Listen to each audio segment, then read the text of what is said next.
This is the last gift I'll ever give you. My husband handed me divorce papers. I've decided to marry someone else, so thanks for being a cash machine all this time. The man I had spent so many years with turned out to be terrible. This is the story of how I got my revenge. My name is Jessica. I'm turning 50 this year, and tomorrow is a special day. I'll finally be free of debt after many years of struggling. My husband, Lance, and I worked hard together. We got married 20 years ago. I was 30, and he was 35. Lance inherited a liquor store from his parents after they passed away. I worked as an office worker. We met through a friend and started dating with marriage in mind. I had one worry: what if he wanted me to work at the store with him? At the time, I was a financial consultant, giving advice on insurance and investments to individuals and companies. I had a good paying job and loved it. I was even studying for a certification to go further in my career when he proposed. He told me, "I know you're working hard for that certification. I want to support you however I can. The store has enough staff, so I can manage it myself. You should keep chasing your dreams." His words made me want to marry him. He was kind and always supported me. I truly wanted to build a life with someone like that. As we had agreed, he focused on his business, and I focused on my career. We thought everything was going well in our marriage. About a year later, while cleaning at home on my day off, I found a pile of papers under the bed. We had only moved in less than 6 months ago. I was curious and picked up a crumpled paper. It said in big letters, "Reminder of payment." The total debt was $200,000. I was shocked. Was this a mistake? Why was there so much debt? I confronted him as soon as he got home. "What is this debt? What's going on?" He said, "It's not what you think. This debt is from my parents. When I took over the store, their debt came with it. It's secured by the land and the house we live in, so I didn't want to give up the inheritance." I understood it wasn't his personal debt, but it still needed to be dealt with. "But this is a payment reminder. Are you paying it off each month?" "I am, but sales go up and down. Sometimes I can't pay everything when business is slow. I have to pay my staff first, so I've asked the bank to wait. That's why we got this letter." At first, his explanation seemed reasonable, but it wasn't a good idea to keep delaying payments. The letter even said final notice. "I didn't tell you because I didn't want you to worry. Don't stress. Business is okay, and we haven't lost our house yet." But I felt uneasy. Then he said something surprising. "If you're so worried, why don't you help me pay it off? You make a good salary, right?" I didn't like where he was going with this. It wasn't my store. A marriage means supporting each other, but this felt different.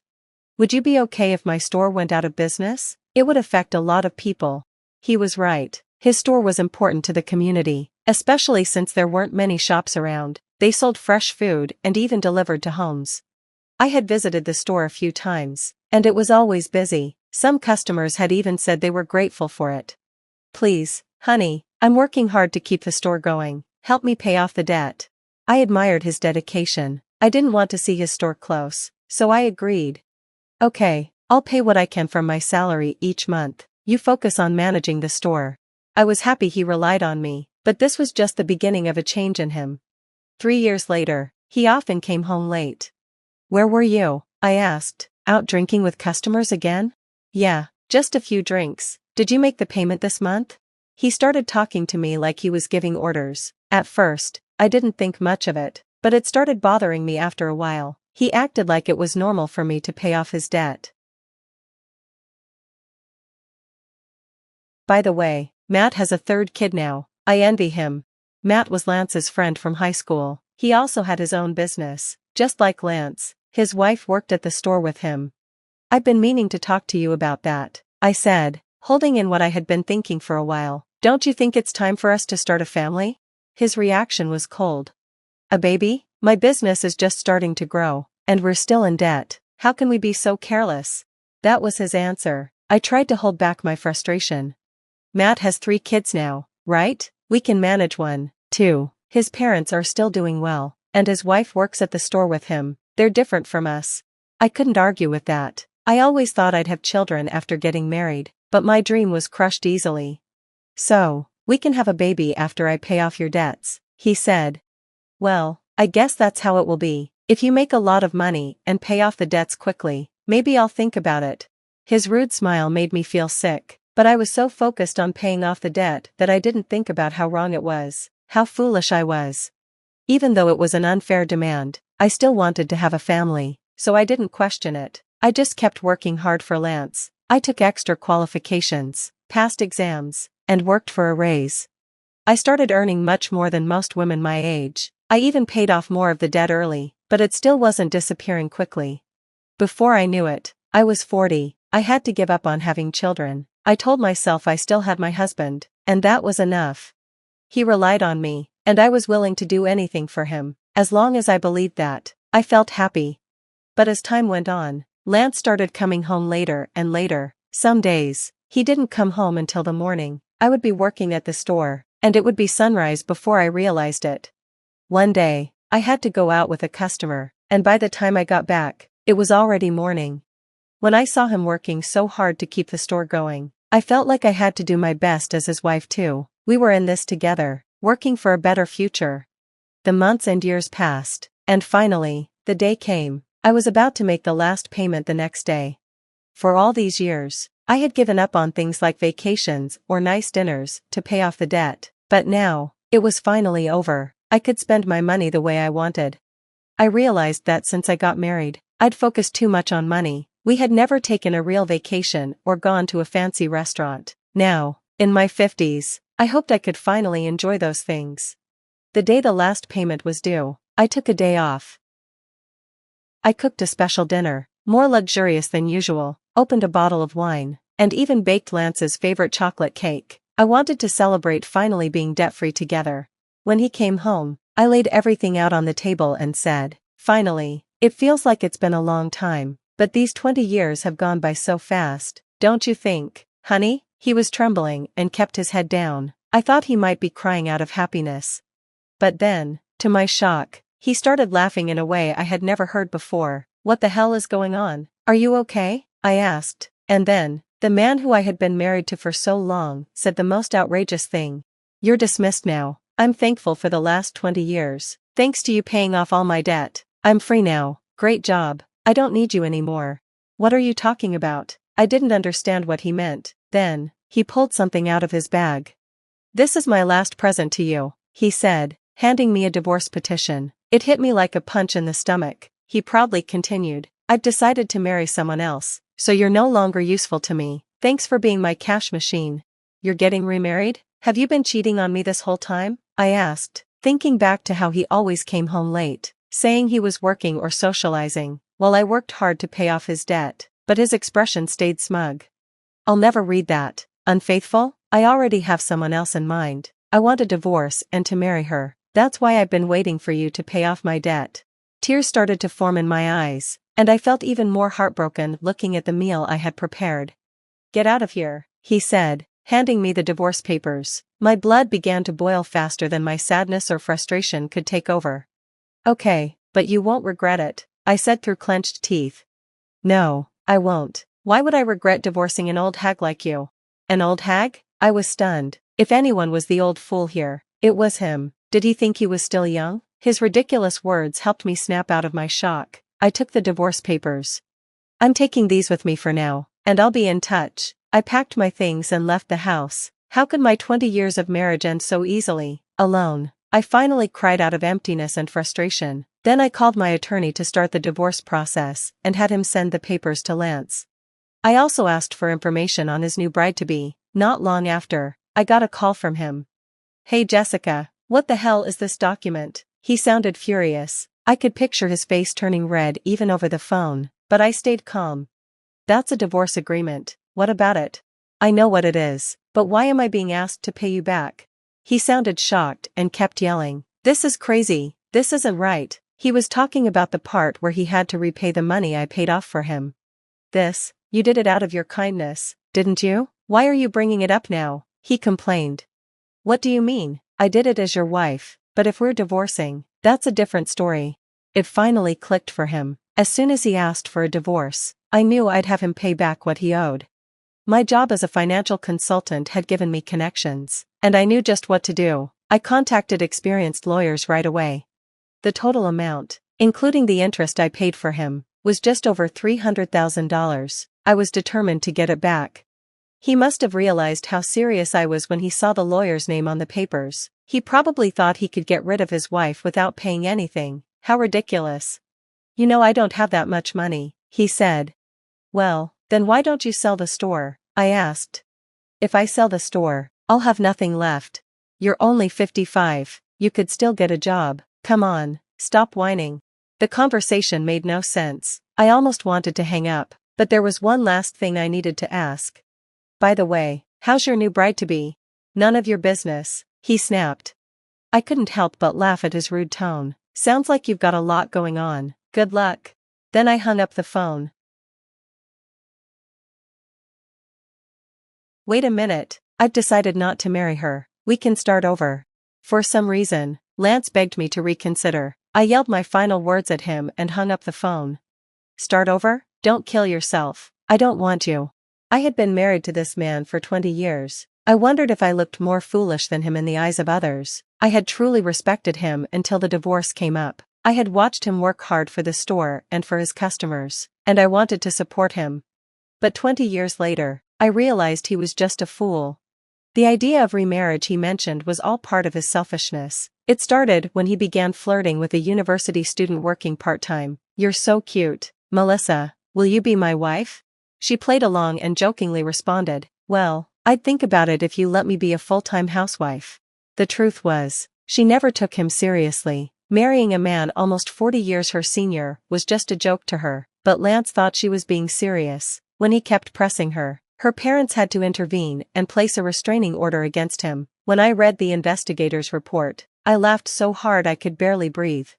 When Lance started coming home late, I thought he was just working hard, but he wasn't. He was often out hitting on young women at bars and strip clubs. He made a fool of himself saying, "I'm surprisingly popular with young girls. I'm a salesman, so I have this easy-to-talk-to aura, and they get along with me. I'm told I look younger, don't you think?" The girls cringed at his comments. Without me around, his old wife as he saw it, he had no one to take care of him financially, but his delusions of himself were laughable. No one took him seriously, and he became a bit of a stalker who almost got into trouble with the police. Maybe it would have been easier if he had actually cheated on me, but the sad thing was, he couldn't even find a mistress. The reason he wanted to marry a young girl was that his friend Matt had a grandchild. Matt had told me the story. As soon as he saw my grandchild, he said he wanted to have a child himself.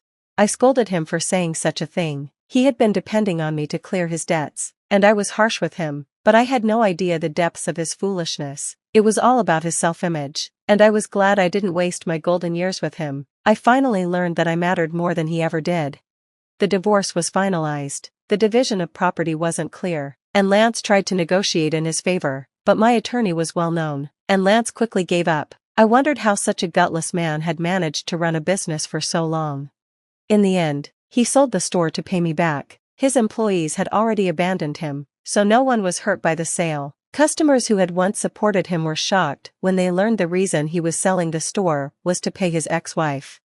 Lance got what he deserved. It became a local story that, though real, felt like a comedy. Even without the sale, the bad publicity would have hurt his business. It was probably a blessing in disguise that he sold the store before he went bankrupt.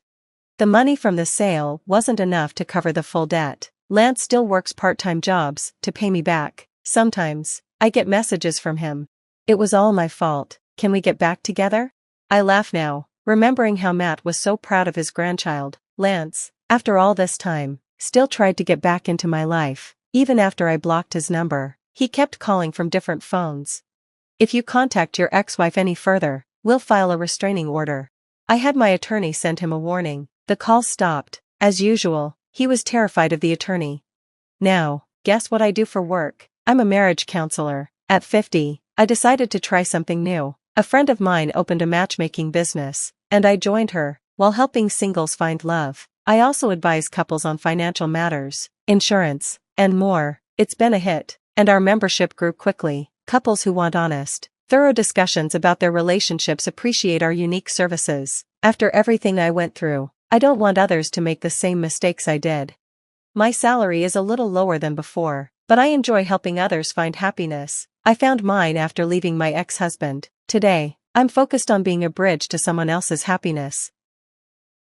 My dinner still isn't ready. If you're not going to take care of the housework, we're getting a divorce. I wonder who he thinks makes it possible for him to have meals. Fine, if that's how you feel, maybe we should get a divorce. What? I've had enough of this marriage and want to leave this house. Can you help me? Why should I? We're no longer connected, right? I'm Karen, a 34-year-old office worker. It's been a year since I married Shane. While many enjoy the bliss of newlywed life, my experience has been far from that. Honestly, our relationship has been strained. The root of the issue lies in his behavior. I overlooked it before marriage, but now I see that he's a classic domineering husband, overly controlling. Hey, where's the food? When will it be ready? I just got home. If you came home earlier, you could have made something yourself. What are you talking about? Don't you see I've been working hard and just got home? I was at work too. Your job can't be that important. I probably make more than you do. Bragging about your earnings. You're really narrow-minded. I hold a significant position at my company. I'll be earning more than you soon enough. Well, I hope that's true. Are you doubting me? How dare you question me like that? My husband reacts defensively to every word I say, trying to exert control. I'm going to set a curfew for you. A curfew? I was taken aback by his sudden declaration. We're not children. I'm serious. Be home by 7:00 p.m. Don't say such ridiculous things. I might be working late because of overtime. No matter how much I protested, my husband remained unyielding. Be quiet. I'm serious. You need to follow this rule. A promise should be made with mutual agreement. What my husband was imposing was nothing but coercion, a blatant threat. A few days later, after coming home past 8:00 p.m. due to work, I was met with an unbelievable situation. What? What do you mean? As I tried to unlock the front door, I realized the chain was on. Panicking, I pressed the intercom. Yes? I heard my husband's voice through the intercom. What's going on here? What do you mean? We agreed on a curfew of 7:00 p.m., didn't we? Huh? You were serious about that? Of course I was serious. I told him that while he speaks with such confidence, his behavior is just childish. I really want him to stop. Stop the nonsense and just open the door. No way. You always get so full of yourself. Full of myself? What are you talking about? I'm saying you act so arrogant when you think you have the upper hand. In the end, my husband really refused to let me into the house. I was deeply unsettled by his drastic change, wondering how he could have become so different from the man I once knew. We had first met at a social mixer. At that time, he was a successful businessman working for a top company, and he was very intent on winning me over. With his career and finances stable, I was drawn to his advances. He was always polite and respectful, and that didn't change when we started dating. I believe he was a kind and wonderful man, and I was truly happy when he proposed. Karen, I vow to make you happy with these hands of mine. Trust me, and let's build a future together. Yes, thank you. I look forward to supporting each other. I had believed that marrying him would surely lead to happiness, but once we were married, it was far from what I had imagined. My husband turned out to be selfish, arrogant, and prone to verbal abuse. To make matters worse, about 6 months after our marriage, he abruptly quit his job. You quit your job? Why? That company wasn't worth it. They didn't appreciate my talents. Why should a junior be promoted over me? It's absurd. He left his job on a whim, frustrated by his lack of promotion. It was a shocking turn of events. I had respected him as a confident professional working at a prestigious company, and I had tolerated his verbal abuse as a result. But now, my once elite husband was suddenly unemployed. He went to numerous job interviews afterward, but none resulted in an offer. Damn it, why is this happening to me? I come from a top company. Even though I'm lowering myself by applying here, why can't I get the job? Maybe it's your attitude that's coming through in the interviews. Ha! Don't act like you know anything. Your workplace is a lower-ranking company anyway. That's harsh. So, you think so? I'm just speaking the truth. My husband took out his frustration on me. He had always been controlling at home, but his verbal abuse escalated significantly. Eventually, unable to find a new job, he settled for a part-time position working only 3 days a week, claiming it was due to job hunting. His income dropped to around $700 a month, yet he continued to act arrogantly toward me. My view of him deteriorated daily, and I regretted marrying him more and more. I found myself constantly overwhelmed with household chores and meal preparations while enduring his endless complaints. It felt like dealing with a teenager. and I was left physically and emotionally drained despite everything. I couldn't bring myself to consider divorce even though we had been married for less than a year. During this time, my husband grew increasingly bold, eventually setting a curfew for me and locking me out of the house. I wondered why I had to endure such treatment. After coming home exhausted from work and even doing the grocery shopping, he locked me out for missing the curfew. I was completely bewildered. Normally, I would consider returning to my parents' home, but since they had passed away, I didn't know where to turn. Desperate for help, I decided to call my best friend, Mika. "Hello, Mika, can I come over now?" "What's going on? Did something happen?" "My husband won't let me into the house." "What? Why not?" "Okay, come over right away." "Thank you so much." With that, I hurried to Mika's place. "Sorry for the sudden visit." "Don't worry about it. What happened?" I explained how my husband had locked me out of the house because I missed the curfew he had set. "He actually did that?" "Yes, I can't believe it. It feels like he's being really abusive. Maybe his pride from working at a big corporation is making him look down on you." "Oh, and I also mentioned my husband's sudden resignation." "What? A part-time job? That's unbelievable. How can he act like this when you're the one supporting us?" "Yes, I'm thinking it might be best to leave him sooner rather than later. But we've only been married for less than a year. It doesn't feel right to just get divorced so easily." "Karen, are you truly happy?" "No." My best friend looked concerned, pondering for a moment before offering a suggestion. "I'm not sure if your marriage can be salvaged, but maybe you should start documenting his abusive behavior. You could keep a record or even make recordings." "Really?" "I believe you should divorce him as soon as possible. And if you do decide to go through with it, I hope you can ensure he faces serious consequences." "Yeah, you might be right." "Exactly. It's important to document everything, and I'm here to support you through this. If you need a safe place, you can always come here." "Thank you, Mika." My best friend was a tremendous source of comfort and support, and I was truly grateful. Having her as an ally gave me the courage I needed. To show my appreciation, I used the ingredients I had bought from the supermarket to prepare a homemade meal for her. "This is delicious, Karen. You're really skilled at cooking." "Really? It's been a while since someone praised my cooking, so I'm thrilled to hear that." Reuniting with my best friend after such a long time lifted my spirits. After leaving Mika's house, I sent an apology to my husband. Once he forgave me, I returned home. "Have you really thought about what you did wrong?" "Yes, I realize I was wrong. I'm sorry." As I apologized with my head bowed, my husband's expression softened with satisfaction. "As long as you understand, that's fine. Just be more careful next time." From then on, I did my best to meet my husband's demands. Despite my efforts, he often resorted to insults when he was in a bad mood. His words were belittling and dismissive, and each time they cut deep. I began recording these incidents, gathering evidence for when I reached my breaking point. My husband remained unemployed, only working part-time. It seemed he wasn't even trying to find a new job, as if he had given up. I was managing to support both of us with my income and handled all the household chores. He continued to complain and act badly towards me, trying to assert control. He seemed content with the situation, dependent on my salary, yet treating me with emotional abuse. I confided in my best friend that I didn't want a divorce, but my patience was wearing thin with his increasingly unacceptable behavior. I felt like I was at the end of my rope. How could he be so insensitive? How does he view me? Why did he even marry me? These questions plagued my mind. One day, after being forced to stay late at work, I arrived home past 7:00 p.m. Thankfully, my husband was out and hadn't returned yet, so I managed to get inside and began hastily preparing dinner. But he came home soon after. "Oh, well, welcome back." Noticing that dinner wasn't ready, he looked displeased. "Why isn't dinner ready yet?" "I'm sorry, it will be ready soon." "Don't lie, it looks like you've just started." I apologize. I just got home. As we talked, I noticed he was carrying a bag from an expensive brand.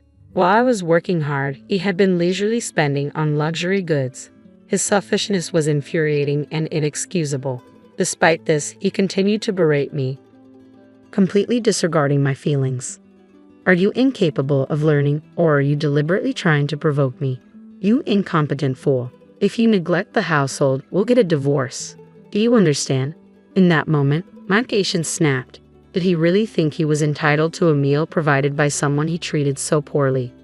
Fine, If that's how you feel, shall we get a divorce then? What? My husband looked stunned. I've decided to leave this house. Are you really serious about divorcing me?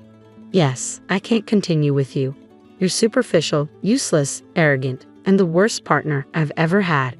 My words seemed to ignite fury in my husband. His face reddened and his whole body trembled with rage. How dare you speak to me like that? As a low-ranking employee, you have no right to criticize me. I have no use for a woman like you. With that, he pulled out a prepared affidavit from a drawer. I hadn't realized he had it ready, but it worked to my advantage. I quickly signed the document, gathered my things, and left. Now, I had severed all ties with him. Feeling liberated, I headed to Mika's house, where she greeted me warmly. You've worked hard. Now you're free. Yes, I wouldn't have had the courage to divorce without your support. I'm really grateful. Don't let your guard down. It's not over yet. He needs to face the consequences. Absolutely and thoroughly. I hired a lawyer and filed a lawsuit against my ex-husband for moral harassment. He seemed quite flustered, clearly not expecting a legal battle. Why me? And don't mess around. He erupted in anger. I was relieved to leave the details to my lawyer, avoiding direct confrontation with his outbursts. My lawyer methodically presented the facts and evidence, and eventually, my ex-husband seemed to resign himself to the situation. He had been blaming me for the divorce to his parents, but the lawsuit compelled them to seek the truth. Upon learning the full story, they were horrified and decided to disown him. Now that he had lost his support system, my ex-husband was left to figure out how to manage on his own. He continued living in the expensive apartment he had always coveted during his employment. Even after quitting his job, I had been transferring money to cover his rent. But now that we were divorced, he had to handle his living expenses, rent, and compensate me for his abusive behavior. With rent set at $1,000 a month and his income not sufficient, he was in dire straits and reached out to me for help. Hello, what's the problem? Help me, I'm at a loss here. Why should I help you? We have no obligations to each other anymore. But we once loved each other, didn't we? That's unsettling. What do you mean? Do you think you're entitled to forgiveness just like that? Do you realize how deeply you've hurt me? I'm sorry. I'll apologize properly. An apology like that means nothing to me. Every time I apologize, you get all self-righteous.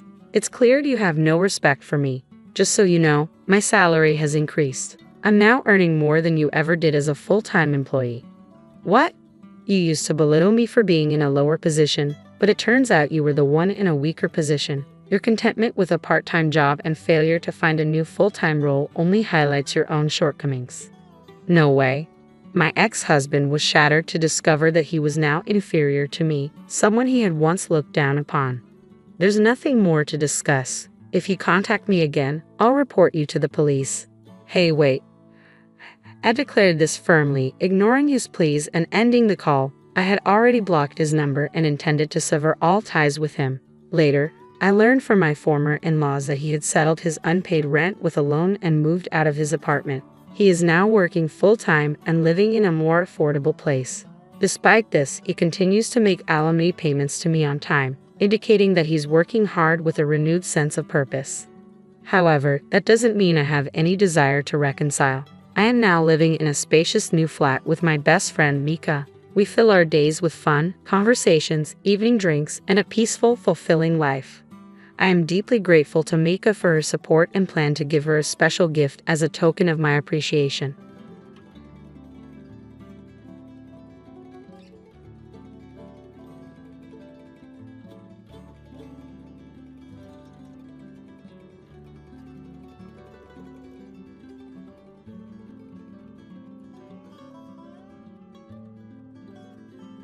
I don't like anything about you, mother, said my eldest son's wife. We want to live with our family alone, so get out. I was shocked to hear these words. It reminded me of when I had to leave my own parents' home. Now, I felt angry at the idea of being kicked out of this house too. Fine, I'll leave, I said, gathering my things to go. This was too much.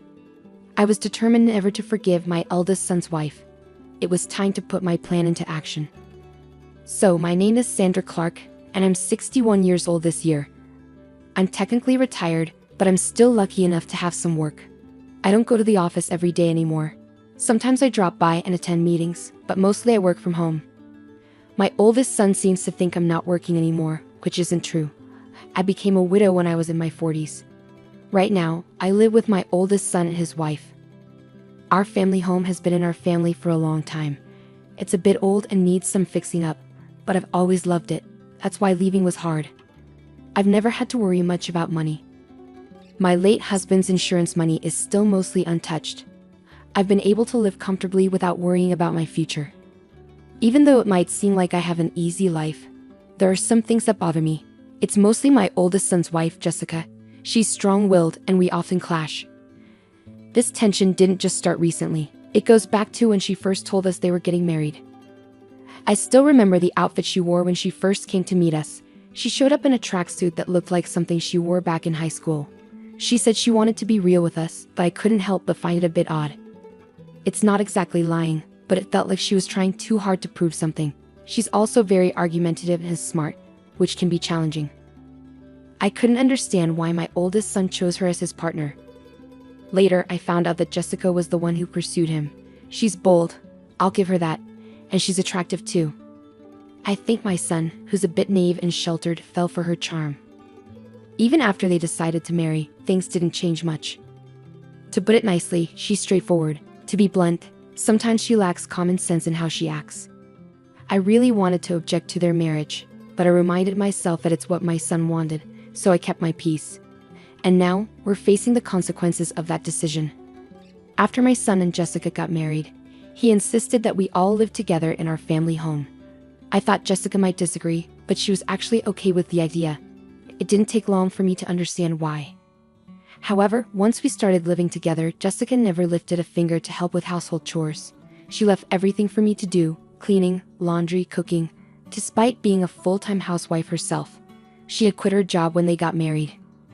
Even though I work remotely and don't have to go to the office every day, I still have less free time than Jessica.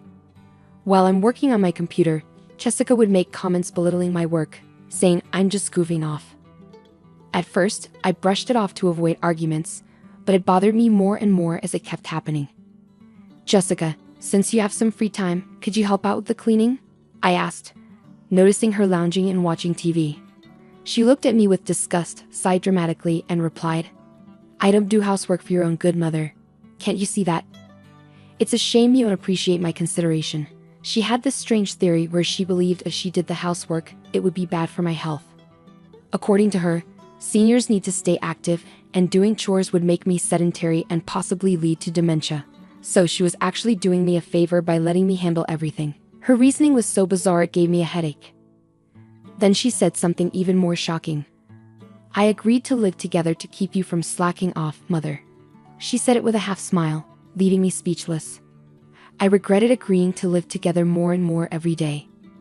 Doing all the housework while being watched by Jessica was nothing but torture. Fed up with the situation, I decided to talk to my eldest son, but it wasn't to complain about Jessica. I decided to move to an apartment where I could live alone. The current house we're in is old and has many stairs, which became difficult for me after I hurt my back last year. I talked to my son about the challenges of living here, and then I moved to an apartment. Even though it felt like Jessica pushed me out, I don't regret leaving.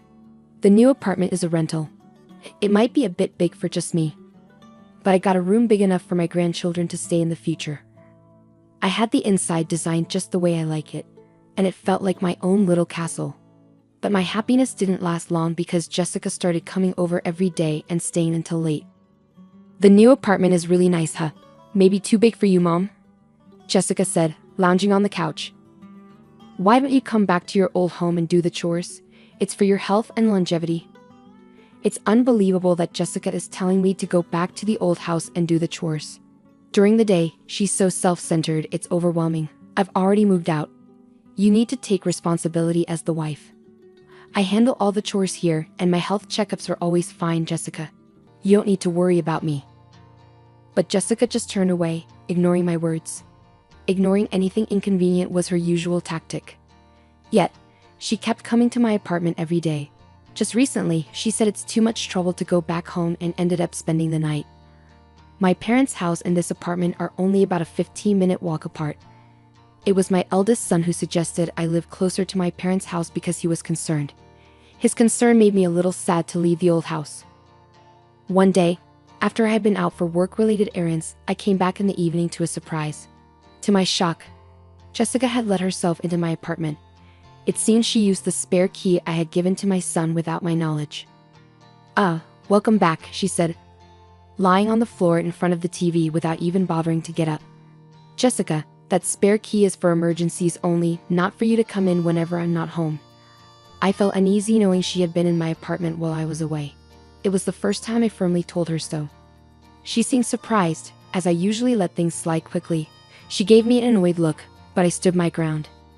You really are a difficult mother-in-law. I can't stand that about you. Jessica started yelling at me. I can't stand anything about you, not even this apartment. We're a family, so you should leave. With that, she tried to push me out the door. It seemed Jessica couldn't bear the idea of me living in the apartment. She was upset that they were still in the old house while I was here, calling it unfair. James is paying the rent for this place, right? It wouldn't be strange for us, his family, to live here. That's what it means to live beyond your means. Jessica seemed to think my son was covering the rent for the apartment. This explained why she kept showing up here. In her mind, the apartment should have been for her family to live in. Fine, I'll leave, I said firmly, staring her down. I agreed to move out within 3 days, which seemed to surprise her. Right in front of her, I called a moving company and arranged for them to come in 2 days. As Jessica left feeling satisfied, I watched her go, already planning my next move. True to my word, I moved out. My new place was an apartment specifically designed for seniors. I decided to test it out for 2 weeks. I handed over the keys and lease documents to Jessica, asking for a change in the contract through the real estate agent to the landlord. Luckily, I've known the landlord for a long time, so they were flexible and accommodating, which was a relief. My eldest son was furious with Jessica for kicking me out. He's even considering divorce, but Jessica doesn't seem to care. In fact, she started living alone in my apartment, saying, "Well then, let's live separately." I'm amazed at how bold she is. But in 5 days, Jessica will find out the truth. While I was working from home, my phone started ringing incessantly. It was Jessica calling. I had been expecting this, so I had a recorder ready to record the conversation. I pressed the record button and answered the call. "Excuse me, Mother, what's the deal with the rent for this apartment? Why do I have to pay it?" Jessica started ranting as soon as I picked up the phone. She sounded flustered. "Well, Jessica, you're the current leaseholder, so it's only fair that you pay. Is there a problem?" I purposely kept my tone calm and relaxed to annoy Jessica. She seemed even more agitated but didn't back down. "But didn't James used to pay the rent here? We're not even divorced yet, so shouldn't James pay?" Jessica had told my eldest son about the rent issue and he advised her to call me. The truth was, my son had never paid the rent. In fact, I had been financially supporting him. After retiring, I continued working as a consultant and advisor, earning a good salary. I was actually earning more than my son. I had been secretly helping him out because Jessica tended to spend a lot. "It's just a misunderstanding, Jessica. Originally, I was the one paying the rent for that place. I never made James pay a dime." Jessica seemed shocked and caught off guard by the truth. She quickly said what she wanted to and hung up the phone. Right away, I contacted my eldest son and played him the recorded conversation. "I've been putting up with it too, but I can't take it anymore. You feel the same way, don't you?" I knew my son was exhausted from dealing with Jessica's debts. No matter how old he gets, as a parent, I can't help but want to help him out. Some might say I'm too soft, but I think it's just natural as a parent. My son replied quietly, "I'll divorce her, I'm tired too." Then follow my lead. I told him my plan and gave him instructions. First, I asked him to take a few days of paid leave starting today. Then, I told him to quietly move out his important belongings without letting Jessica know. We didn't want her to notice any moving trucks, as she might be nearby. I had instructed him to slowly move his things out during the night, keeping it discreet. The important belongings were taken to a single-family home that I had found as our new residence. This way, the plan progressed without Jessica knowing. 3 days later, Jessica called again, sounding even more flustered than before. "What? Why are you so worked up?" Just like last time. I kept my tone deliberately relaxed as Jessica sounded overly anxious, almost in a state of panic. "Mother, our house is up for sale. and I got a call from my parents saying that my belongings have arrived at their house. What does that mean? Jessica explained that her parents had received her belongings, and our old house was now on the market. It seemed my eldest son had followed my instructions. He had sent Jessica's things to her parents' house and put our old house up for sale, leaving it empty. The landlord told me that if I can't pay the rent, I should leave. I thought I should consult with James, and when I got home, there were chains and a padlock on the gate, and I couldn't get in. There's even a for sale sign up. Jessica was almost hysterical. It must have been quite a shock for her to come home to. I've already entered into a sales contract with a realtor. We can't access that house anymore, Jessica had began, ready to express all the pent-up frustration. Firstly, I'm no longer your mother-in-law, right? Yesterday, James should have filed for divorce. You signed it, didn't you? You and I are strangers now. Yesterday, my eldest son had filed for divorce at the city office. It turns out Jessica had signed the papers a while ago. Threatening divorce seemed to be a tactic she often used. My son used to believe that Jessica would change someday. After all, she was the person he loved enough to marry. He felt trapped into giving in to her threats of divorce, he once told me. But it seems my son has finally realized the truth. He signed the divorce papers, which had always been used as leverage, and submitted them. The divorce has been officially processed. You always used to tell James that you could divorce anytime. Are you happy now that things have turned out your way, Jessica? I could sense Jessica holding her breath on the other end of the phone. She wanted to argue back but seemed lost for words. She must have been feeling frustrated. Besides, I'm worried about you. After the divorce, how will you manage to live in that apartment without a job? Moving also costs money, and it's tough. How did you even afford it? Jessica's anger was no longer hidden. She yelled and cursed at me. She had claimed she married my son because of the inheritance he received from my late husband. However, I control all the inheritance and she can't touch a penny of it. Despite marrying to clear debts, she screamed that nothing was going well for her. Of course, I made sure my son listened to this conversation too. If it came to a divorce settlement, I planned to use the recording as evidence. I thought it was the end, so I patiently waited for Jessica to finish her tantrum. She ranted for about 15 minutes without pause. Then, in the end, she started begging me for help, crying. She confessed that she had been disowned by her family. With nowhere else to go, she pleaded for my assistance. It suddenly clicked for me. Something had felt off at the wedding, and now I understood what it was. Jessica had no place to go, no home to return to. Despite feeling a bit sorry for her, I couldn't ignore the consequences of her actions. Apologizing now won't change anything. We're strangers now. There's nothing more to discuss. Good luck with your life from here on, I said before ending the call with Jessica. I felt a sense of relief afterward. It seems Jessica caused trouble at my eldest son's workplace. He told me things escalated to the point of involving the police when he returned home. Jessica, who had been staying at the apartment without paying rent, had her keys changed by the landlord while she was out. Now, she can't even get into her own apartment.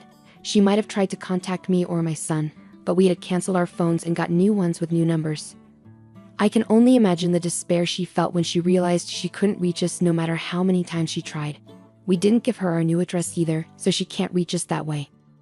After causing a scene at my son's company, she was issued a restraining order. With no other options, it seems Jessica turned to her disowned family for help. However, when she returned home, she was met with a shocking sight. The luggage I had sent to her family's house was left out in the rain in the backyard, and she wasn't even allowed inside the house. It's likely that the unpaid rent for the apartment had been billed to her parents, adding to their anger. I heard rumors that she's currently staying in an apartment provided by an organization that supports homeless people. Without the ability to spend as she did before, she seemed stressed when I passed her on the street. I was stunned to see how much her hair had turned white and how dry her skin looked. She had changed so much. I hardly recognized Jessica at first. It made me realize just how much a change in living conditions can affect a person.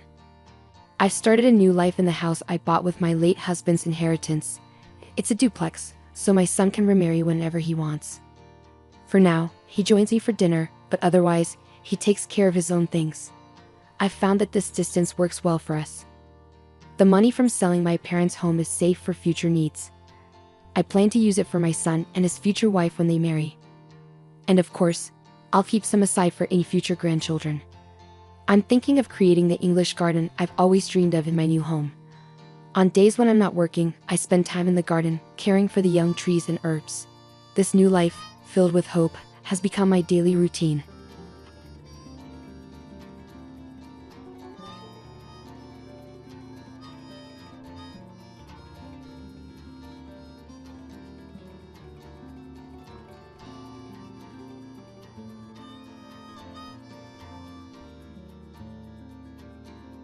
I was taken aback by the unexpected news that Thomas, my friend, sold the house I inherited from my dad for $450,000. The revelation came with an oddly cheerful tone as he shared it over the phone from the hospital. To add to the surprise, he boldly announced that he's planning to embark on a trip with his mistress. The whole situation struck me as sheer madness, leaving me bewildered. I couldn't fathom why Thomas would sell the house with sentimental value and make such an announcement. The news about abandoning his family, including his daughter Elizabeth, was particularly shocking. Thomas expressed a nonchalant attitude towards leaving Elizabeth behind, stating that she had been getting on his nerves and acting high and mighty. His callous remarks about his own child enraged me. As I processed the shocking news of Thomas selling the house and abandoning his family for his mistress, a mix of anger and shock overwhelmed me. It felt like I might lose my mind. I felt a strong urge to intervene and prevent Thomas from hastily disposing of the house. My name is Lisa Johnson, a 37.5-year-old homemaker. Life with my husband Thomas and our 8-year-old daughter Elizabeth has been far from harmonious. Marital discord has been escalating for a while, with suspicions of Thomas's infidelity lingering for about a year. Despite lacking concrete proof, his behavior, such as frequenting bars after work, returning with a peculiar sense, and gifting expensive items not meant for me, raised concerns. I've been too afraid to confront him about his potential affair, unable to take any decisive action. Reflecting on our relationship, I recall the Thomas I fell in love with a decade ago. His kindness and sincerity initially drew me in, and our marriage seemed blissful. However, things took a turn for the worse around the time our daughter Elizabeth turned 1. Parenting became more challenging, and as a full-time homemaker, I sought Thomas's assistance with tasks like baths and meals. Yet his behavior and frequent outings began to change, leaving me bewildered about how our once happy marriage ended up in this tumultuous state. In the beginning, Thomas, perhaps aware of his role as a father, initially assisted with childcare as I requested. However, as it became a daily routine, he gradually developed resentment and stopped actively participating in parenting. He started expressing sentiments like, "This is your job as a stay-at-home mom. You should handle parenting on your own. What does a tired man like me have to help out after work?" Thomas's complaints were intense, leaving me and Elizabeth alone in the living room while he retreated to the bedroom. Dealing with Elizabeth's tantrums and struggling through the evening routine alone, Thomas's harsh words lingered painfully. His withdrawal from interacting with Elizabeth became more pronounced, even on his days off. When Elizabeth asked him to play, he responded dismissively, saying, "Playing is your mom's job. I'm busy." Thomas didn't consider Elizabeth's feelings, scolding her if she cried and blaming my parenting skills. To shield Elizabeth from his verbal abuse, we often retreated to our room and played together, just the two of us. There were times when I yearned for personal hobbies like reading or watching movies.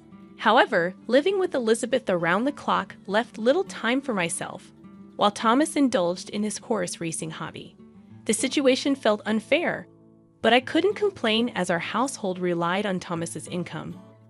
I felt a sense of helplessness and frustration as I found myself unable to change the circumstances that had persisted for 8 long years. Thomas's disinterest in parenting and his abusive language became a distressing pattern, a far cry from the caring and kind Thomas I knew before our marriage. Despite enduring this situation, I knew it was essential to provide for Elizabeth, and Thomas's income was crucial for our survival. One day, while drawing together, Elizabeth complimented my artistic skills and suggested that I pursue drawing as a job. Despite Thomas's contemptuous nature, Elizabeth had grown up to be honest, straightforward, and cheerful, the opposite of my more introverted personality. It was heartening to see her thriving at school, surrounded by friends, and even earning the favor of her teacher.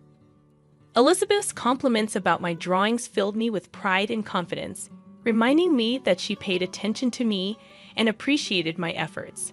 I was grateful for her positivity, which brought joy to our challenging family dynamics. As long as Elizabeth could smile, I felt a sense of resilience in facing the challenges of our life. That quiet realization echoed in my thoughts that night. However, our household situation took a familiar turn when Thomas, in his usual inebriated state, stumbled home and collapsed into the living room.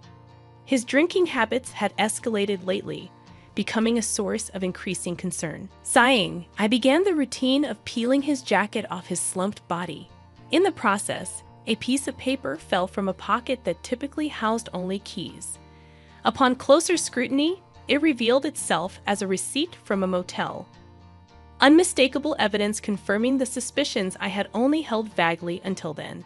In an attempt to conceal the turmoil within me, I quietly stashed the receipt away on a shelf as the night unfolded. I contemplated how to address this revelation with Thomas. The next morning, with Thomas not yet fully sober, he left the house after Elizabeth had gone to school. Engrossed in my regular household tasks, I found it impossible to shake off the lingering thoughts of the previous day's revelation. Having suspected Thomas's infidelity without concrete evidence, the receipt presented a dilemma. It became challenging to ignore the truth and maintain the facade of a masked couple. I felt compelled to confront him, seek an admission, and perhaps an apology within the upcoming week or even days. Lost in contemplation, my smartphone interrupted my thoughts with an unexpected vibration. An unfamiliar number appeared on the screen, triggering a sense of apprehension as I answered the call. The caller identified themselves as someone from General Hospital delivering news about Thomas. He had been rushed to the hospital by ambulance and was undergoing surgery for a kidney disease. The doctor explained that Thomas's kidneys were likely to fail, necessitating a transplant. Overwhelmed by the sudden turn of events, the doctor asked if I was all right. Despite the complex emotions, I found myself agreeing. As the doctor elaborated on the details of the transplant surgery, my mind swirled with confusion. Although Thomas had often mocked me and been unfaithful, I didn't wish for him to lose his life.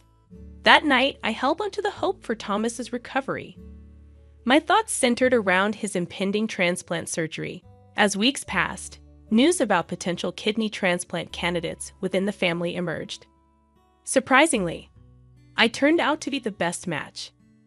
The revelation that I was a compatible donor for Thomas, despite the challenges in our relationship, presented an unexpected twist in our story. The situation became more complex with the presence of Thomas's parents, who were still alive. The impending decision about organ donation required careful consideration, blending the threads of our troubled history with the possibility of a renewed connection through the transplant process. Despite my own less than perfect health, I emerged as the most suitable donor for Thomas's kidney transplant due to our matching blood types and the fact that he was an only child. Admittedly, I had reservations about undergoing the surgery, but the prospect of preserving Thomas's life overshadowed any hesitations. Recognizing the irreplaceable value of Thomas's existence, I made the difficult decision to be his kidney donor. When I shared Thomas's medical condition and our upcoming transplant surgery with Elizabeth, she responded with understanding and encouragement, sending me off with her blessing. Elizabeth stayed with my in-laws during my hospitalization, and despite their own health challenges, they were able to care for Elizabeth, who happily stayed with them, sharing a close bond with her grandparents. This arrangement provided me with a sense of relief, knowing that Elizabeth was in good hands. With that reassurance, I faced the kidney transplant surgery a week later. After completing the necessary health checks and signing consent forms, I donated my kidney to Thomas. The surgery, to my surprise, concluded more swiftly than anticipated. I spent approximately a week in the hospital, while Thomas's recovery extended to 10 days. Fortunately, there were no complications, and the recovery process proceeded smoothly. Just before my scheduled discharge, I received an unexpected call that sent a shiver down my spine. Answering the phone, I was met with Thomas's voice, the recipient of my kidney. Expecting words of gratitude for the life-saving donation, I inquired about his well-being after the surgery. However, Thomas' response took an unforeseen turn as he shifted the conversation to our house. In an inappropriately cheerful tone, he disclosed that he had sold our house for $450,000 and intended to embark on a trip with his mistress. The news struck me like a bolt of lightning, and I couldn't comprehend the audacity of his actions. The house, a precious inheritance from my father, was being callously disposed of, and Thomas's brazen declaration of having a mistress added another layer of shock in the midst of my disbelief. I confronted him about Elizabeth's well-being, only to be met with indifference. Thomas callously dismissed any concerns for our daughter, stating that he didn't care and was leaving her behind. The revelation left me enraged and appalled. The thought of him selling the house and abandoning his own daughter was beyond comprehension. Determined to intervene, I realized that I needed to stop Thomas from hastily relinquishing the house. As the call abruptly ended, my mind swirled with turmoil.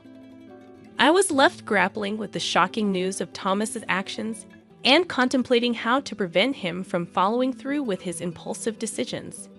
The urgency to protect our home and Elizabeth's well-being became a pressing matter that demanded immediate attention. Trying to comprehend the sudden upheaval caused by Thomas's actions, I found myself unable to believe that he had sold our house, especially while he was in the hospital. The shock of this revelation worsened my condition, leading to an extension of my hospital stay. Feeling helpless and distressed, I spent days on the hospital bed contemplating the next steps. My first instinct was to call Elizabeth. Without the house, we would have nowhere to go. Despite my anger towards Thomas's bold declaration about his mistress, my primary concern was Elizabeth's well-being. Calling my in-laws home, Elizabeth answered the phone, and I anxiously questioned her about how she was doing and whether she felt lonely. I also mentioned the news about our house being sold by Dad. Elizabeth's response was unexpectedly reassuring. She calmly assured me that she had taken care of things. Intrigued and puzzled by her words, I listened as she explained that Dad had told her he asked his mistress to sell the house.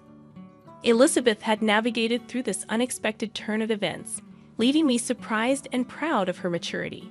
She reassured me that everything was fine, expressing gratitude for my concern. Encouraged by Elizabeth's composure, I allowed a bit of peace to settle in. However, curiosity lingered about what was happening with Thomas and his mistress at that very moment.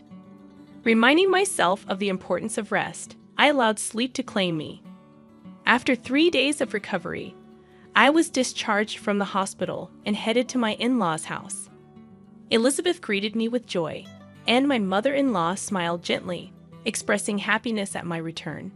However, my father-in-law wore a grim expression, apologizing for Thomas's actions. I couldn't fathom how Thomas had strayed so far from the values of his wonderful parents.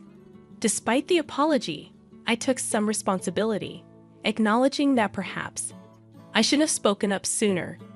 As the conversation progressed, my in-laws revealed that they wouldn't let Thomas have his way. Intrigued and somewhat anxious, Elizabeth and I attempted to head home. On our way, though, we encountered an unexpected scene in front of a realtor's office.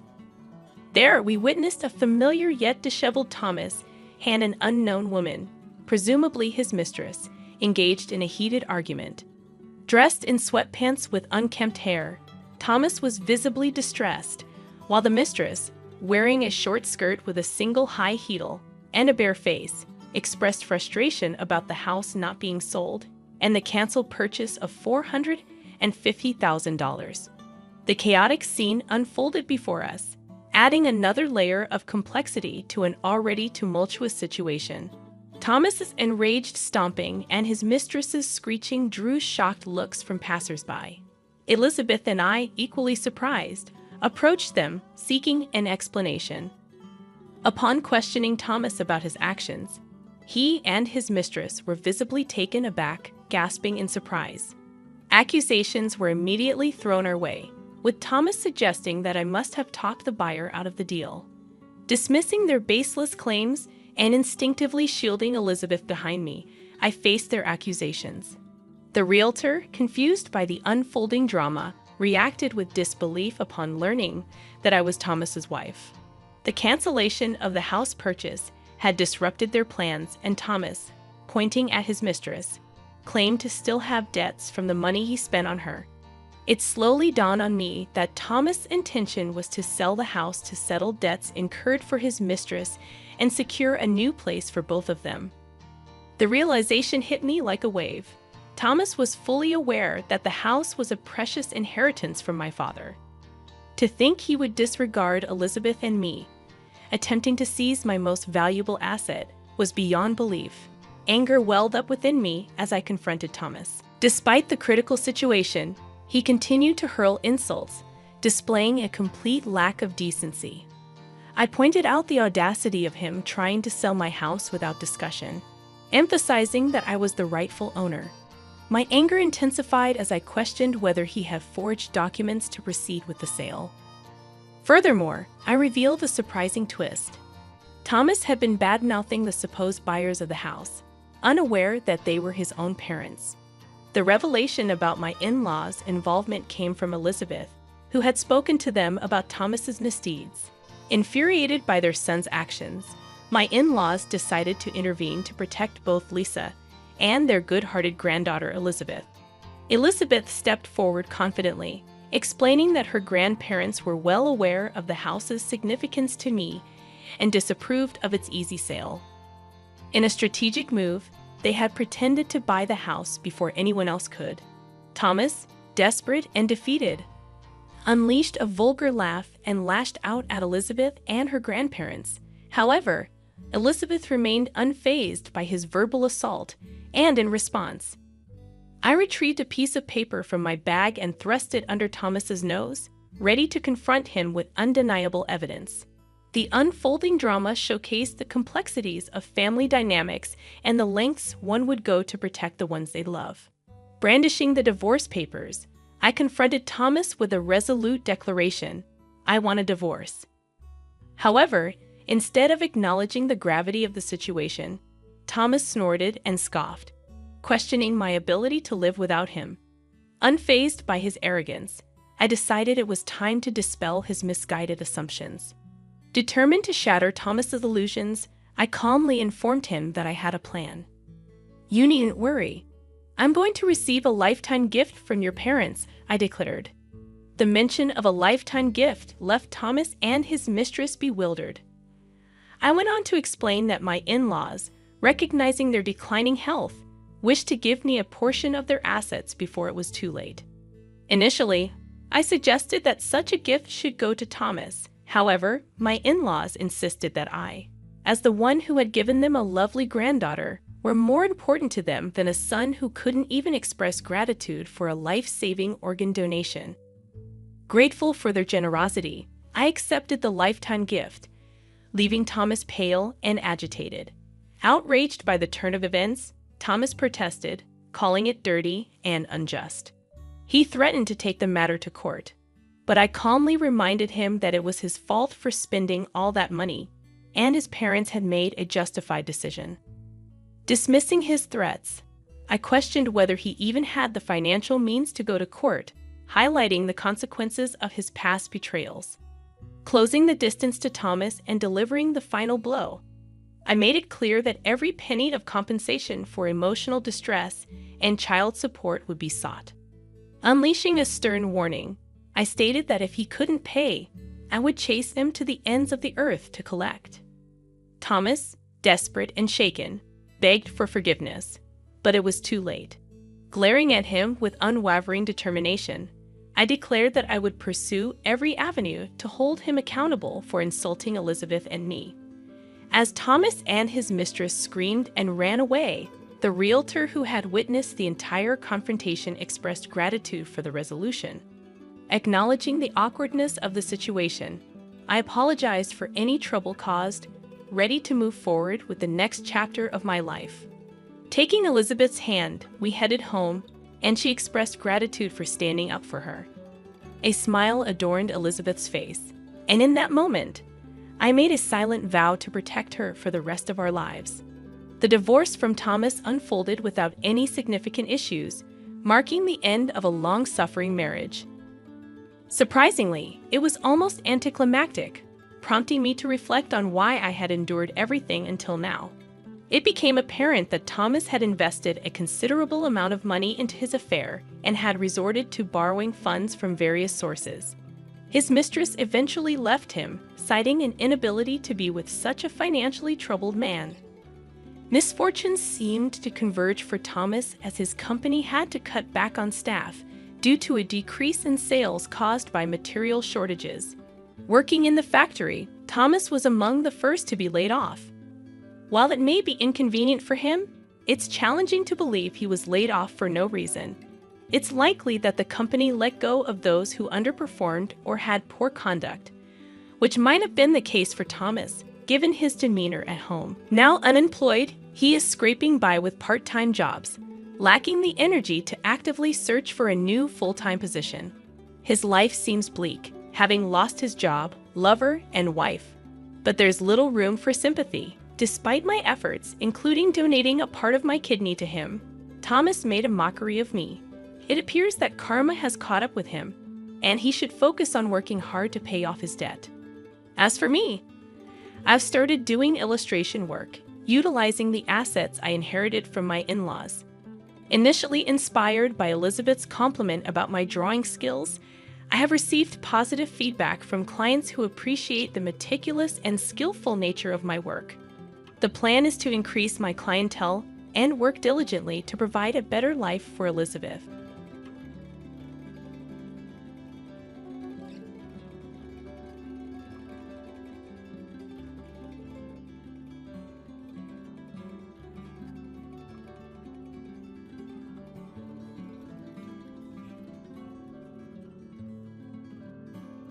Thrown at me instead of a warm greeting during a family gathering just before my son's wedding was a remark that hit hard.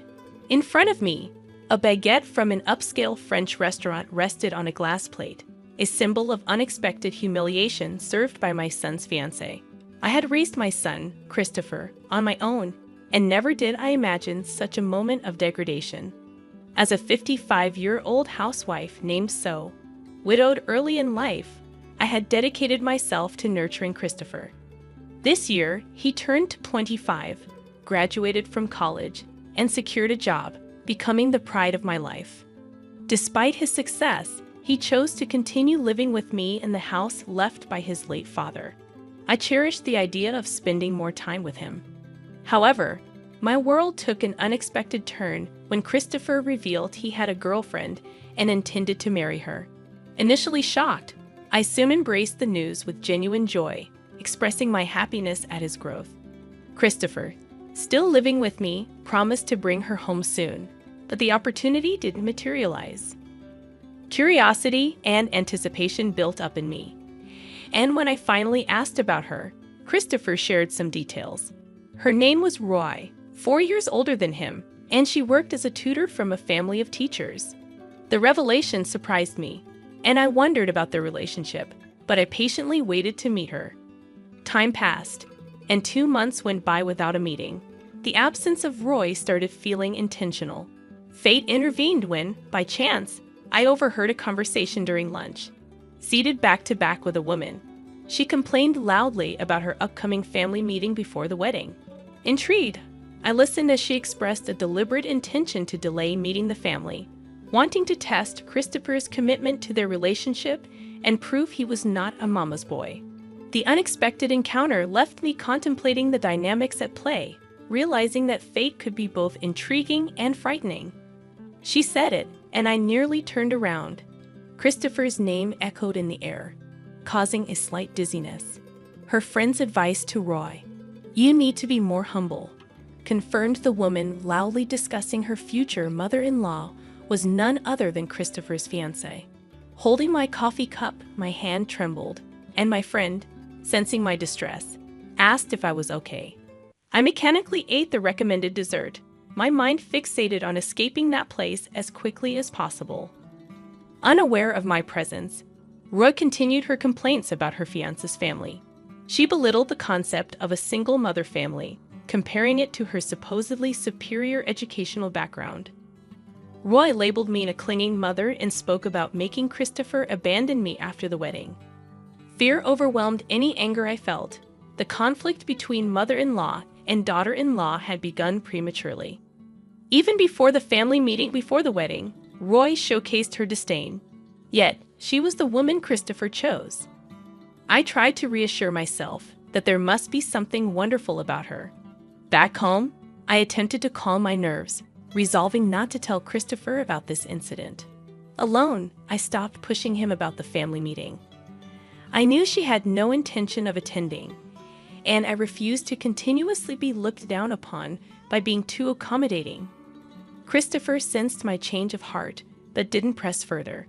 "It's okay if you're busy, whenever it's convenient for you," I told him, trying to ease his burden. The wedding plans between Christopher and Roy seemed to progress faster than the family meeting.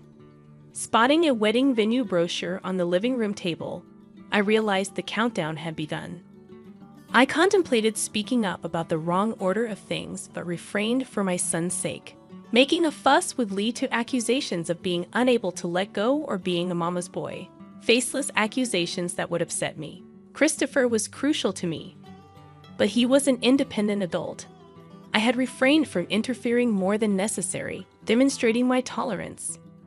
One morning, Christopher abruptly announced a family meeting with the parents-in-law. They had reserved a fancy French restaurant, and he wanted me to come. The meeting was scheduled in 2 days, a sudden announcement that left me a bit irritated. Shouldn't such things be planned after matching everyone's schedules? I held back my frustration, saying, "All right, I haven't formally met Roy yet, so it's good to meet her sooner." Christopher apologized for the sudden plan, but in my mind, it was Roy and her family who should be apologizing, not him. I reassured him that it's fine. On the day of the family meeting, Christopher and I arrived at the designated upscale French restaurant. I felt a bit nervous, it being my first time at such a fancy place. Christopher chuckled, acknowledging the nerve-wracking atmosphere. As we gave our name to the staff, we were guided to a private room where Roy's family had already gathered. Roy and her mother, Mara, were present. Excusing ourselves, I'd opened the door to the private room. Seated there were Mara, exuding a definite teacher vibe, and Roa, sporting slightly flashy makeup. Her dress seemed mismatched, likely chosen by Mara for the occasion. Roy and Mara remained silent until I finished my greetings, their scrutiny palpable as if evaluating me as a lesser presence. Christopher, familiar with Mara, greeted her with "long time no see." Mara chuckled, mentioning she had been looking forward to meeting the famous mother, a slight sting in her mention of single mother. Suppressing any reaction, I played it down, emphasizing Christopher's inexperience and suggesting they take care of him. Mara, contentedly nodding, maintained an air of superiority. Her demeanor hinted at how she might treat her students and their parents, an attitude I wouldn't desire for my child. She invited me to sit, yet Roy hadn't greeted me. With reluctance, I initiated conversation, prompting Roy to respond with a mocking snort, deeming repetition inefficient. Her arrogant remark stirred anger within me, but I restrained my temper. She was the woman Christopher had chosen. I feigned calmness, acknowledging her comment with forced civility, though I felt close to my limit. Mara informed us that Roy's father would be late due to work, suggesting we proceed without him. Roy then made a seemingly innocent comment to Christopher, insinuating his lack of exposure to such lavish food due to his past poverty. Christopher, unfazed, went along with her comment. I always knew Christopher to be kind and patient, but this situation seemed beyond that. Concerns about how he navigated society started to creep in. Was he possibly being taken advantage of? A parental worry nagged at me. Ignoring the odd expressions from Roy and Mara, I suggested we enjoy the feast. However, their unpleasant smiles intensified, and the reason behind their mockery soon became apparent. As the first dish arrived on a beautifully decorated plate, I couldn't help but exclaim at the sight of a simple baguette on a glass plate. Roy and Mara seemed to find this hilariously amusing, laughing heartily at my shocked expression. It turned out that the owner of the upscale French restaurant was Mara's brother, and they had collaborated to ridicule me. "The poor that suits you best," Roy said, openly mocking me. Christopher, seemingly pale, and I were left in disbelief, trying to contain my anger. I muttered about how this supposedly suited a poor person like me. Roy misinterpreted my reaction, thinking I was crying. Dismissing it, she laughed even harder. Surprisingly, Mara, who might be expected to scold Roy, only said, "Oh dear, Roy," without any intention of reprimanding her. I couldn't bear the idea of such individuals becoming part of my family. Just as I raised my bowed head, Roy's father entered, apologizing for being late. Witnessing the baguette situation, he seemed taken aback. Roy proudly explained that she had the baguette prepared, thinking I, raised in poverty, hadn't experienced such cuisine. Her father scolded her for taking the joke too far, but couldn't hide his amusement. The thought of them becoming my family was unbearable. As the father turned pale, I looked up and recognized him. Cedric, the principal of a private high school where I had been facing difficulties. I expressed my surprise, and he exclaimed in shock, revealing that he had become the principal 3 years ago. Instead of dwelling on educational policies, I couldn't resist suggesting he pay more attention to education at home, especially considering the insult from his daughter, something I vowed never to forget. I said, staring down at him. He had always berated me, claiming that a single mother couldn't be a principal. He had spread rumors that I couldn't properly educate my own child. Roy, realizing the impact of her actions, seemed taken aback. Marcia trembled, lost for words. I looked at each member of Roy's family and slowly bit into the baguette. The sound of me crunching echoed in the room. Delicious, as expected of a high-end French restaurant's baguette. "How about it, Cedric?" I'd offered, smiling as I held out the glass plate with the baguette. His hand trembled amusingly as he took it. "Don't get the wrong idea. I'd always separate work and personal life. Your dismissal has always been a topic at the board meetings. I was the one opposing it. Without rivalry, there's no momentum for reform. But your role ends here," I declared, giving him a final warning. In fact, I had evidence of him accepting bribes during admissions, manipulating interviews, and enjoying a luxurious life with that money. I was still deciding whether to pursue criminal charges, but if he left the school quietly, I was willing to let it go. "Christopher, let's go home. She may be this kind of lady, but can you still see her as a marriage partner? I won't stop you if you choose her," I said to Christopher, whose gaze was fixed on the baguette Cedric held out to him. Roy, with a strange smile, whispered, "You'll marry me, right?" Thinking that marrying him was her only way to save Cedric's position, her pleading eyes turned to him. He looked down, gripping his hands on his knees. "The engagement is off. This marriage is as if it never happened," he declared. "It's just a joke. I didn't mean to mock you. It's a joke, Christopher." "You're so stiff." Roy desperately tried to cover up. If that wasn't mockery, then what was it? I was amazed that she couldn't come up with a better excuse. He looked at Roy with an unexpectedly cold gaze. "Roy, you've been given a lot by your parents, education, and love. But I believe I received even more from my mom. Seeing her work was cool. She's still cool," he declared. He could never forgive her for mocking me and expressed pity for the students she was teaching. "I wouldn't want to be taught by someone like her. I heard bad rumors about you but chose to believe otherwise. You betrayed that trust," he said, causing tears to stream down Roy's face. She seemed to finally understand the irreversible damage done. Wait. You're joking about the breakup, right? I bragged about getting married to my friends. I can't break it off. It's embarrassing," she pleaded tearfully. "What's most necessary for you now is to reflect on how things came to this. We probably won't see each other again, but I hope you grow, I said. As Christopher and I were about to leave the private room, Cedric grabbed his shoulder to stop him.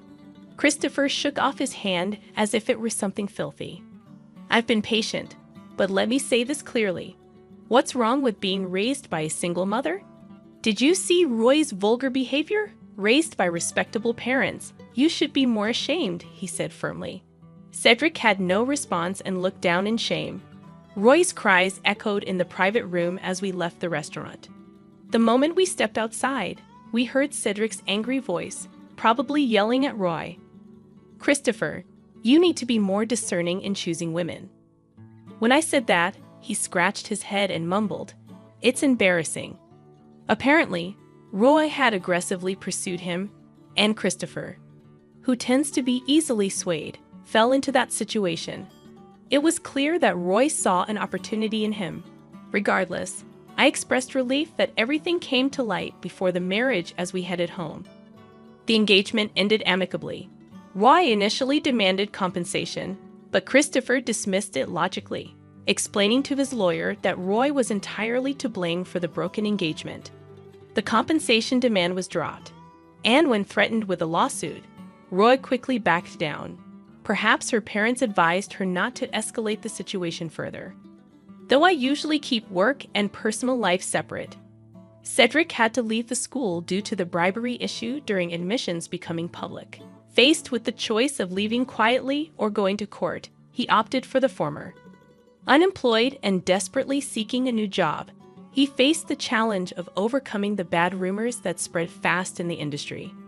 Roy, having resigned from her tutoring job, was reportedly confined to a room in her parents' house, too embarrassed to even seek new employment. Marcia, burdened with 2 unemployed adults, was allegedly preparing for divorce, and she couldn't maintain her previous luxurious lifestyle. She wanted to use her earnings solely for herself, citing that as her reason for divorce. A logical decision, perhaps, but one that led to the family's downfall. While I feel a bit sorry for her, I believe it's her responsibility. Sometimes after the incident, I felt genuinely happy for the first time in a while. Christopher introduced me to a wonderful woman, a single mother working at the same place as him. She has a daughter about to turn 3, and it seems she was the one who lifted Christopher's spirits after the broken engagement with Roy. She is bright and sunny, and her daughter is fond of Christopher. Despite the roundabout journey, I am slightly relieved that Christopher seems to be on his way to building a happy family. Maybe, despite the challenges, I'll even become a grandmother.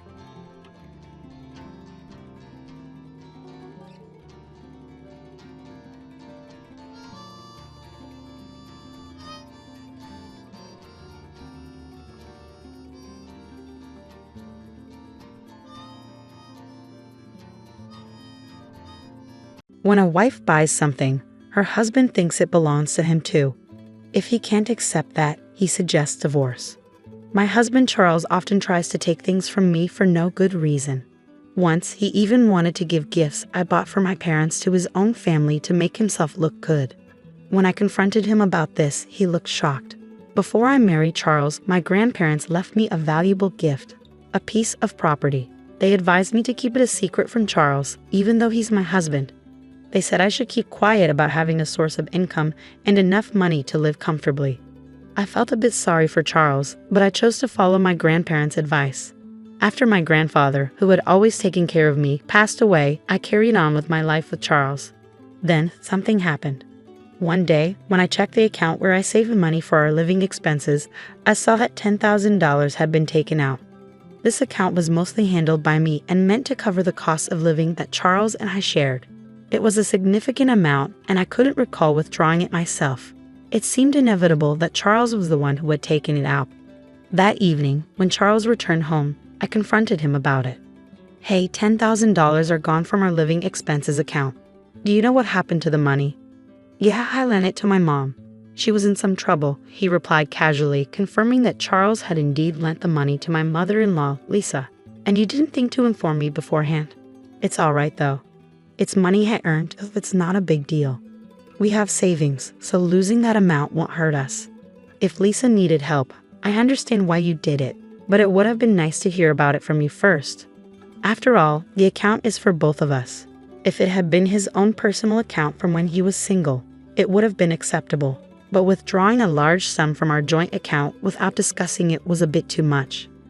When I sighed heavily at Charles's selfishness, he frowned and gave me an irritated look. Fine. I'll tell you next time. Charles dismissed me, clearly annoyed, and quickly walked away to the bathroom. I felt uneasy about the situation. He hadn't acted like this when we first got married. He used to listen to me sincerely. Is this how relationships change over time? A few days later, I had no choice but to visit my in-laws' house to deliver a package that had been mistakenly delivered to our address. Oh, Megan, thanks for making the trip all the way here. Why don't you come inside since you've come all this way? I had planned to just drop off the package at the door, but I couldn't refuse my parents-in-law's invitation, so I ended up in their living room, having tea. While there, I couldn't help but notice various luxurious items, expensive cosmetics, glamorous clothes, health products. Oh my, our wonderful son gave these to me as gifts. Since there was $10,000 in the bank account anyway, it seemed natural to spend it this way. However, knowing that Lisa needed money and Charles had lent her that exact amount, I couldn't shake the uneasy feeling that all of it had been spent on her luxury items. As I quietly sipped my tea, not able to muster a smile, my in-laws' cheerful expressions faded, replaced by a look of concern that seemed almost threatening. Our son is so kind and thoughtful, showering me with gifts. But what about you? Are you being a good wife to him? There's something suspicious going on.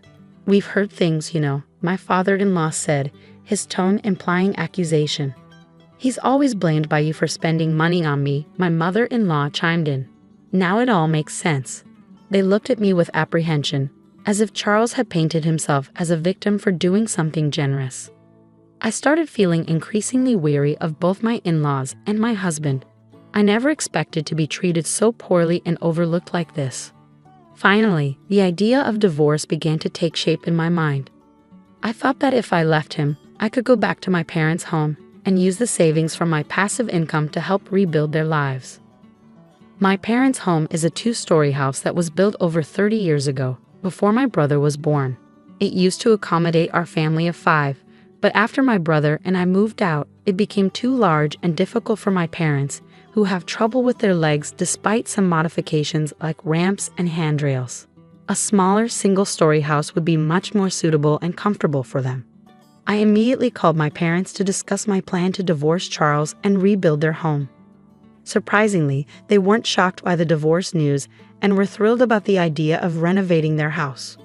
Over the phone, they eagerly listened to my plans. I'm so grateful that you're thinking of renovating it for us. Thank you. Even if we won't live there long, it's okay because you can inherit the house as it was built using your own earnings. All right then, I'll start preparing and planning it step by step. Don't worry, take it easy. My dad and mom's reassuring words lifted my spirits. So I began the process of renovating my parents' house, waiting to hear back from the construction company when suddenly Charles confronted me. How could you use our savings to build a house without consulting me? Sitting across from each other at the living room table, Charles slammed his fist down and yelled at me, completely disregarding my feelings. Well, my parents will be living in the new house. No, that's not possible because it was built specifically for my parents. You used our joint funds to build it, so my parents have a right to live there. Are you expecting 4 people to squeeze into that small 1-story house? Shut up. Just hand over the house to me, Charles yelled, banging the table loudly. I knew if I didn't mention my passive income, things would escalate even further. So I made up my mind to come clean. Actually, I have passive income. I've actually been saving from the real estate my grandparents left me as a gift. I've used that passive income to pay for the house, so none of our shared money was used. As I admitted this, feeling guilty for breaking my promise to my grandparents, Charles in front of me shook his shoulders and began banging the table even harder. What kind of wife hides her income? You're playing with my money and hiding yours like this. As his anger flared and his face turned red, I realized why my grandparents had advised me to keep my passive income secret. Perhaps they already knew what kind of person Charles was. I'll take the house as part of the divorce settlement. And remember, the house you built as my wife is also mine. I'm the head of this family, and if you defy me, I'll divorce you. I felt nothing but despair at Charles's demands and was thoroughly fed up with him. How could I have lived with someone like him without knowing who he truly was? I had planned to use my passive income when we might no longer rely solely on Charles's earnings. It was meant as a safety net in case I couldn't work due to injury or illness. I had intended to save it to sustain our life together and share it with Charles when the time was right. But now, I have no intention of spending that money on him anymore. Feel free to take it. I stood up, leaving the table and the house. I couldn't bear to be near Charles any longer. I decided to spend the night at a business hotel to calm down, intending to return home the next day. However, when I returned the next morning, Charles greeted me with a smug smile. He approached me, holding a sheet of paper he had concealed behind his back. It was divorce papers already filled out. You lied about having passive income, didn't you? You pretended to have it to cover up the fact that you were actually taking money from our joint property, didn't you? Charles' accusation bewildered me. I had told him the truth sincerely. I hadn't lied. It's true, I have passive income. Here you go again. I know you can't live without me, Charles sneered as he forcefully placed the divorce papers into my hand. Let me know when I can move in, okay? I'm off for a drink. With that, he patted my shoulder and left, humming in a cheerful mood. In that moment, I finally saw Charles for who he truly was. He hadn't changed. He had always looked down on me since the beginning of our marriage. He never truly considered my feelings. I wasted no time. I packed my things, completed the divorce papers right then and there, and left. I decided to stay with my parents temporarily and explain everything to them. We agreed that I would live with them until the new house was ready. The next day, I was dismayed to find my phone filled with missed calls from Charles. Shortly after, it rang again. Reluctantly, I answered, hoping this would be the last conversation I ever had with him. Hello. Hey. All your stuff is gone, you know. My husband's impatient tone left me with nothing but questions. He was the one who initiated the divorce, so why was he acting so flustered now that I had actually left? Huh? We're getting divorced, so it's normal for my things to be gone. I won't be coming back, so feel free to use the empty space however you like. I wondered if he sensed something different in my tone. There was silence from my husband for a few moments. Finally, it seemed he had realized that I indeed had passive income. Then, after another pause, he spoke in a surprisingly gentle voice I had never heard before. Hey, could you let my parents live in the new house? I don't mind staying with your parents, please. I already told you it's a small one-story house. Please understand. I plan to surprise my parents with it. His request left me speechless. What was he thinking? Wanting to give away a house he didn't even buy and call it a surprise? It seemed reckless beyond belief. You don't care about our savings at all, do you? I've been stressing over the money I give you as an allowance and what we save for living expenses, trying hard to manage everything. That's beside the point here. You're careless with money and leave all the hassle to others. Then act like you did everything yourself when it comes to your parents, right? As I had meticulously prepared everything for my parents, my husband suddenly fell silent, fueling my frustration even more. It's shallow of you to act like you orchestrated it all and give the house to your parents. Ultimately, you've been trying to exploit my good intentions and take control of what's rightfully mine. There's no justification for you to trample on my feelings and intentions like this. I won't hand over the house I built with all my heart and soul for my parents just so you can show off to yours. I firmly rejected Charles's proposal, and he began to loudly rant in response. But husbands and wives are supposed to help each other. We're not married anymore, are we? I've already filed for divorce. On the same day my husband, now my ex-husband, handed me the divorce papers, I submitted them to the city office. He had wanted the divorce so eagerly, and I felt it was best to move on quickly. I was already in the process of reverting all the paperwork to what it was before we were married. My ex-husband said in disbelief, Yeah, you've already filed. Why act surprised when you're the one who wanted the divorce?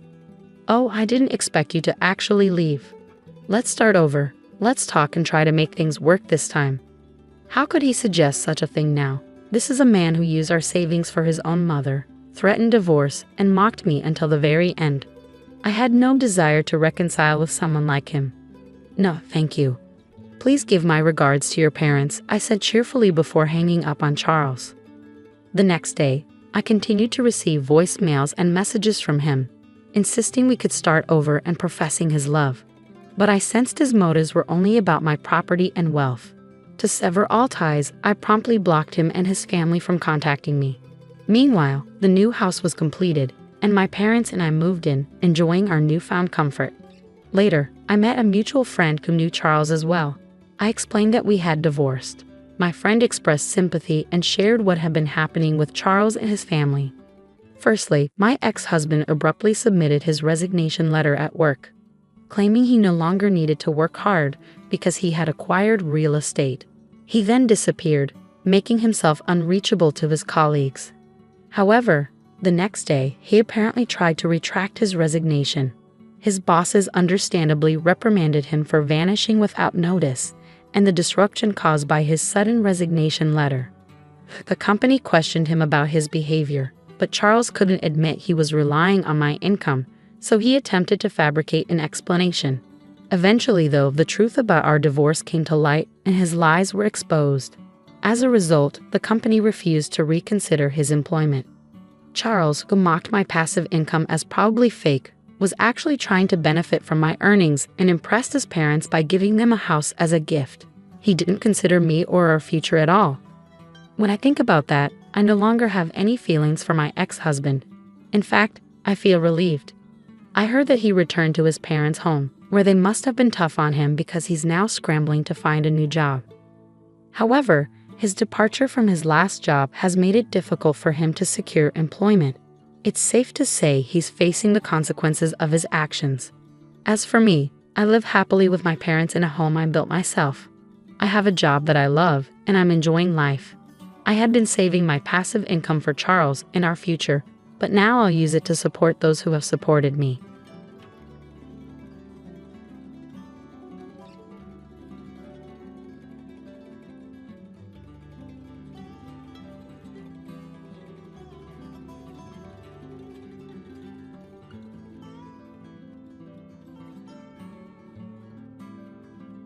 Hello, my name is Cheryl. I'm a 33-year-old writer, and my first mystery novel was a huge success.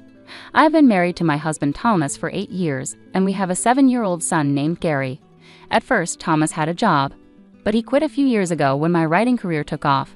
This allowed him to stay at home, although he sometimes went out to play slot machines. Lately, I've been dealing with a troubling situation. Thomas has been having an affair and buying expensive gifts for his mistress using my credit card. I've put up with this for our son's sake, but now it's too much for me to handle. One morning, Thomas put on a suit, which was strange since he was unemployed. When I asked him about it, he seemed surprised, but then said he was going for a job interview and might start contributing financially again. I wished him luck, hoping this was a positive change. However, my trust wavered when he returned home at 2 a.m., leaving me awake and filled with doubts. While working late to meet a deadline, my heart sank when Thomas came home well past midnight, reeking of alcohol and perfume. He collapsed on the living room sofa, his phone in his hand, unlocked. Driven by suspicion and disbelief, I looked at his phone. The texts I saw confirmed my fears. Thomas was having an affair. The pain was even worse when I realized his lover was my close friend, Gloria. The messages showed they had dined at a fancy restaurant known for its romantic views, a place he had never taken me. The shock hit me hard, and tears filled my eyes as I dealt with the betrayal of two people I trusted deeply. Gloria, who was married herself, had always been a confidant. In quiet turmoil, I quickly forwarded the evidence to my phone, needing time to think and plan my next steps carefully. The next morning, Thomas acted like nothing had happened. I approached him casually and said, "Hey, Thomas, about yesterday. You said you had an interview but came home quite late. What happened?" He avoided eye contact, clearly searching for an excuse. "Actually, I ran into a friend after the interview, and we ended up going for a drink," he muttered. "A friend? Someone I don't know?" I probed, even though I already knew the answer. "I don't have to explain everything, do I?" He snapped back. "Yeah, you're right," I replied, feeling frustrated and resigned. His evasion confirmed my worst fears about his ongoing deceit with Gloria. A month after discovering the painful truth about Thomas' affair, I was still struggling with what to do. Confronting him could mean the end of our marriage. In different circumstances, I might have shown him the evidence and filed for divorce already. But our son Gary, only 7 years old, was my main concern. I couldn't bear the thought of taking his father away from him at such a young age. Meanwhile, Thomas seemed to take advantage of my busy schedule. He started leaving the house more often while I was consumed with writing in my room. This hurt, but it also gave me a chance to gather more evidence of his infidelity. During one of his outings, I went through his belongings and found receipts for luxury women's items, none of which were in our home or given to me. It was clear he was buying these for Gloria, but the source of the funds was confusing since he had no job and was living off my earnings. I didn't have much extra money left for extravagant expenses, but I needed to find out more about what was going on. I decided to follow Thomas, but first, I needed someone to look after Gary. I called my brother, who didn't know anything about the situation. "I'm sorry for calling you over so suddenly," I apologized when he arrived. "No, I don't mind, but what's up? You suddenly said you want me to look after Gary," he said, looking confused. "There's something I really need to go shopping for on my own," I explained, making up a story. "Shopping? You've never been materialistic. You usually shop online," he said, sounding skeptical. "I know," I replied, feeling a little guilty for lying. But I knew it was necessary to protect my family and uncover the full extent of Thomas's betrayal. In the chilly early morning, with my heart heavy with doubt, I asked my brother for a favor. "I need to pick something up from a store today, something I can't order online. Can you watch Gary for a bit?" I tried to keep my voice light, hiding the real reason I needed to leave the house. "Of course, but try to come back soon, okay? Gary might start missing you," my brother responded, concern clear in his voice. "Thanks so much," I said, truly grateful despite the turmoil inside me. With my brother's help, I was free to find out the truth about Thomas's activities. Blending into the crowd, I followed Thomas from a safe distance. With each step he took toward his destination, my heart sank further. My worst fears were confirmed when I saw him happily walking into an upscale boutique with Gloria, arm in arm. Seeing them so close was a harsh blow. As they laughed and looked at items, Thomas walked to the cashier. I watched, hidden behind a display, as he confidently handed over a credit card. It was the card from the back of my drawer, meant only for emergencies. This card, which I rarely used, had been his secret tool for making all these extravagant purchases. The realization hit me. I had been so focused on my writing and deadlines that I hadn't been watching our finances closely. Significant charges had built up on the card from my recent work-related expenses, and all this time, Thomas had been adding his deceitful transactions to the bill. Both of our cards were linked to the same account, and I had missed the signs of his betrayal hidden among my expenses. Stunned by the depth of his deceit, I realized Thomas had not only betrayed my trust romantically but had also abused my financial resources. The last bit of affection I had for him disappeared. I blamed myself for not noticing sooner and for allowing his deceit to go unchecked. Realizing this double betrayal was hard to accept and marked a turning point in how I saw our marriage. Despite all the evidence, I couldn't forgive Thomas. With a heavy heart, I took discreet photos of his moments with Gloria before heading home. In the days that followed, I focused on devising a plan to confront him. Whenever he was out, I searched his PC for more clues. Since his phone and computer were linked, I could easily access their communications. It wasn't long before I uncovered plans for a getaway with Gloria over the upcoming holiday, a 6-day trip. "This is my chance," I muttered to myself, feeling a mix of determination and despair. I planned to confront Thomas and settle matters while he was away with his lover. However, I faced a big challenge: our son, Gary. I needed to make sure he was protected from the painful truth about his father's affair, and carrying out my plan without him finding out would be tricky. Reluctantly, I decided to ask my brother for help again. "I hate to ask, but can you look after Gary during the upcoming holidays?" I asked, trying to sound casual. "The holidays? You mean all 6 days?" he asked, sounding suspicious. "Yes, I have something important to handle," I replied, trying to hide my anxiety. "Something important, huh?" He gave me a look that suggested he knew more than I had told him. His next words caught me off guard. "Cheryl, you don't have to handle everything by yourself." "What do you mean?" I asked, my voice barely a whisper. "Thomas is cheating, isn't he?" he said bluntly. My heart skipped a beat. "How did you?" I stammered, but he cut me off. "I heard it from Gary," he said softly. Gary, my son, knew. Even though he was just a child, he had picked up on enough to realize something was wrong. He had seen his father getting close to someone who wasn't me, and it had upset him. My brother's revelation was a stark reminder of how sensitive and observant children can be. Even at a young age, Gary had sensed the tension and sadness in our home, making the emotional situation even more complicated. I had thought I was shielding Gary from the turmoil at home. "Why?" My brother pressed gently, his words cutting through my defenses. "Thomas's actions have hurt you enough for even Gary to notice. Are you considering staying with him?" As I wrestled with the idea of divorce, fearing it would deeply affect Gary, my son unexpectedly walked into the room. "It's okay, Mom. I'm on your side," he said, his young voice resolute. "I don't want anyone who makes you sad, Mom. As long as I have you, I'm fine." His words, so mature for his age, brought tears to my eyes. "Thank you, Gary," I managed, my voice thick with emotion. Turning to my brother, I added, "And thank you too." With the support of my son and brother, I found the courage to face what needed to be done. Gary and I began to plan our move, timing it for when Thomas would be away on his trip with Gloria. My brother helped us pack discreetly, making sure everything was ready for a swift departure. The evening before Thomas was set to leave, I decided it was time to confront him directly. I found him packing a suitcase in our bedroom. "Thomas, why are you packing a suitcase? What's going on?" I asked, pretending not to know. "Oh, this? I'm going on a trip with some friends starting tomorrow," he replied, avoiding my gaze. "A trip? Why didn't you mention this earlier?" I pushed, trying to get more details. "It was a last-minute plan, nothing serious. I'm using my monthly allowance for it," he said dismissively, trying to end the conversation. Despite his discomfort, he continued to hide the truth. I took a deep breath, and in a calm, determined voice that I rarely used, I asked, "Are you sure it's just with your friends?" Thomas visibly tensed, his shoulders twitching with nerves. Despite his obvious unease, he stubbornly clung to his lie. "Yes, just friends," he insisted, though his voice wavered. "All right, I understand. Enjoy your trip with your friends," I said, the irony not lost in my tone. "I would have enjoyed it anyway," he muttered, but his assurance sounded forced. With everything laid bare, I knew what needed to be done. My brother, my son, and my resolve had set the stage for a new beginning, free from deceit.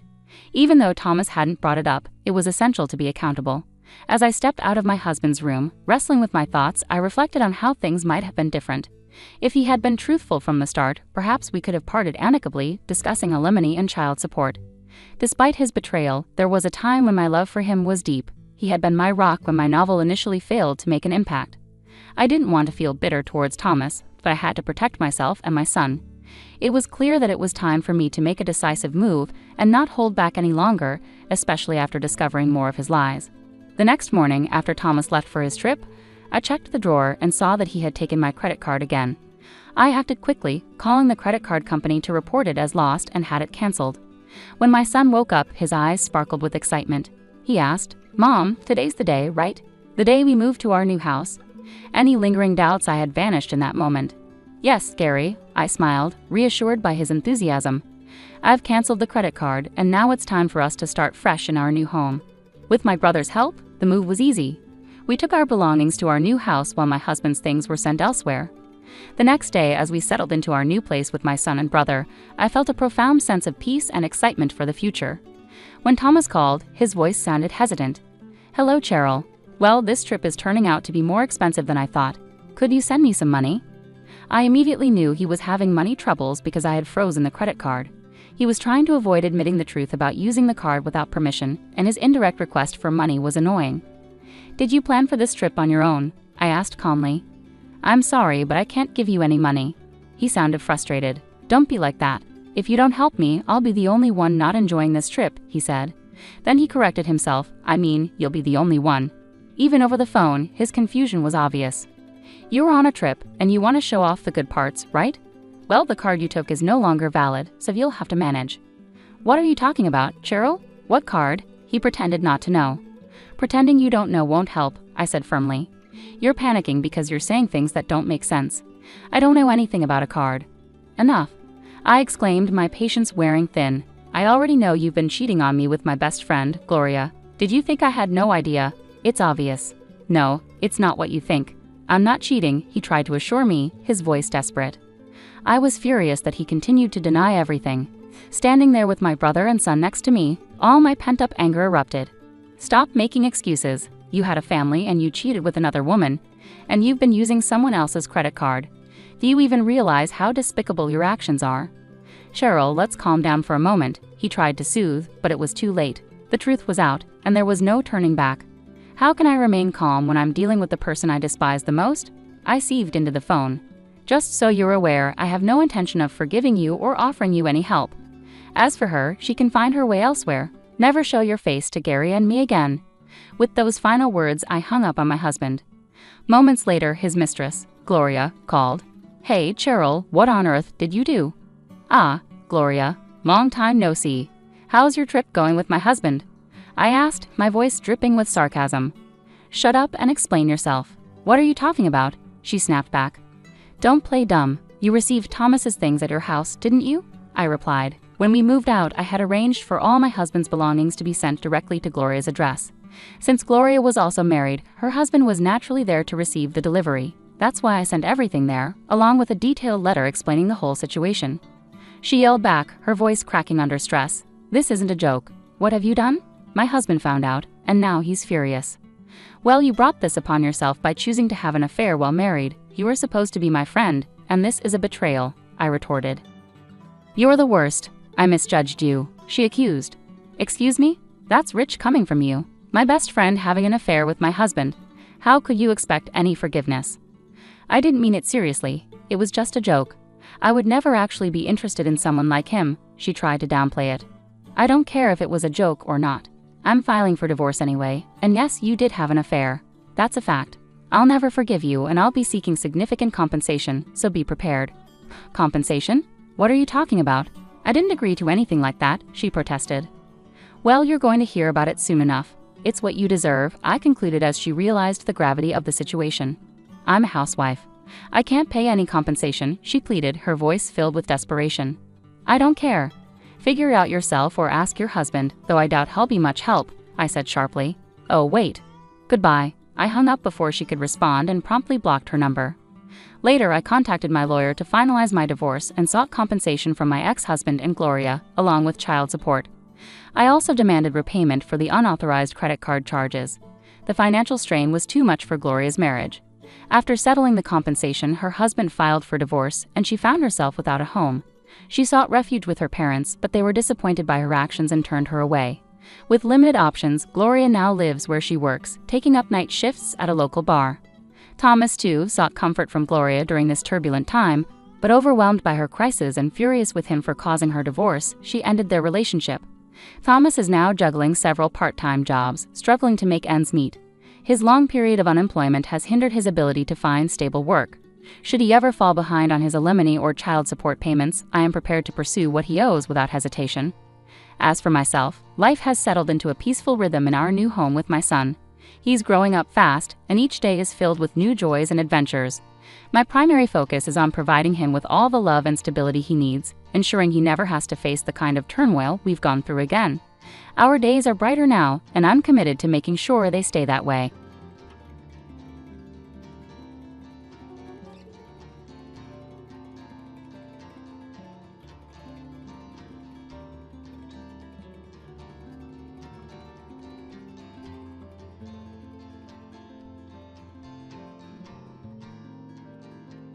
Oh no, my bank book is missing. I distinctly remember placing it at the back of this drawer. Could it be them? Despite supporting my eldest son and his wife, who have been living together for several years, they've ignored me for 3 years without even saying thank you. I simply wanted them to show a little gratitude. But it's okay now. I will never forgive them.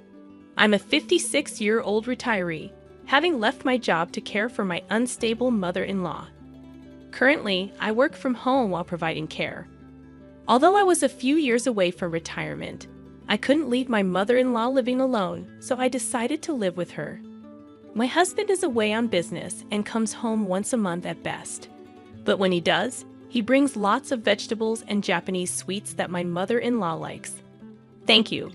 I'm so grateful for everything you do for me. I wish I could have fed your father too.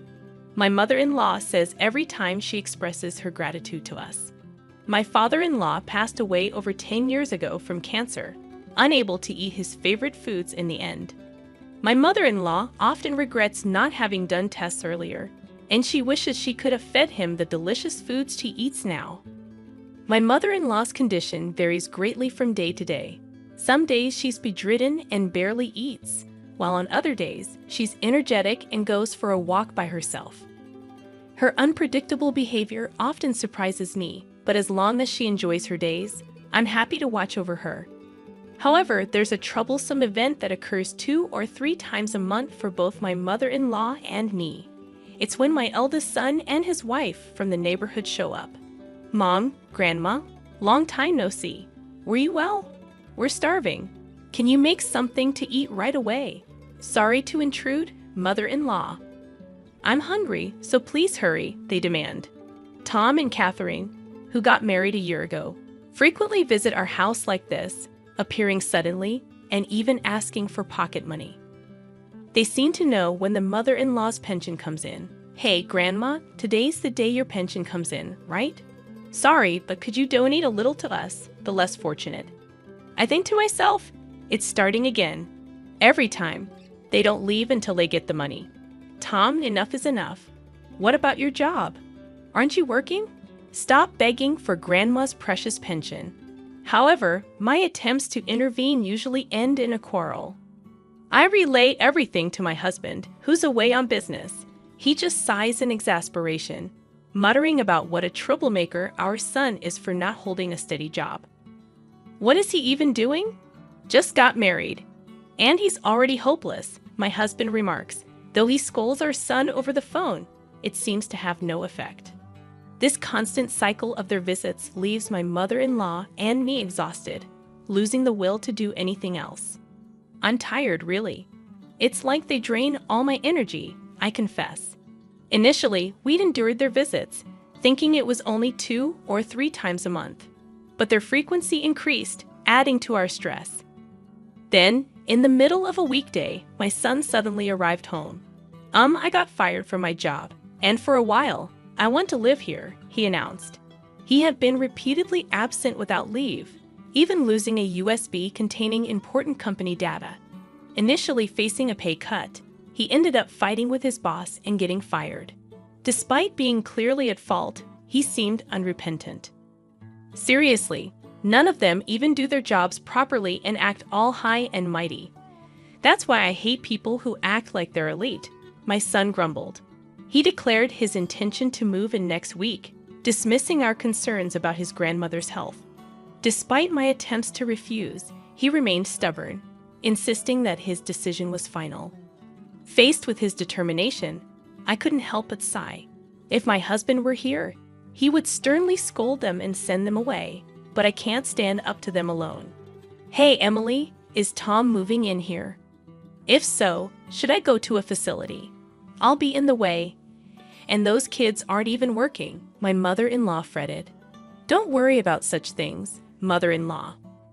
I'll make sure Tom gets a job, and he'll be leaving soon, I reassured her. I feel terribly sorry for making my elderly mother-in-law worry like this.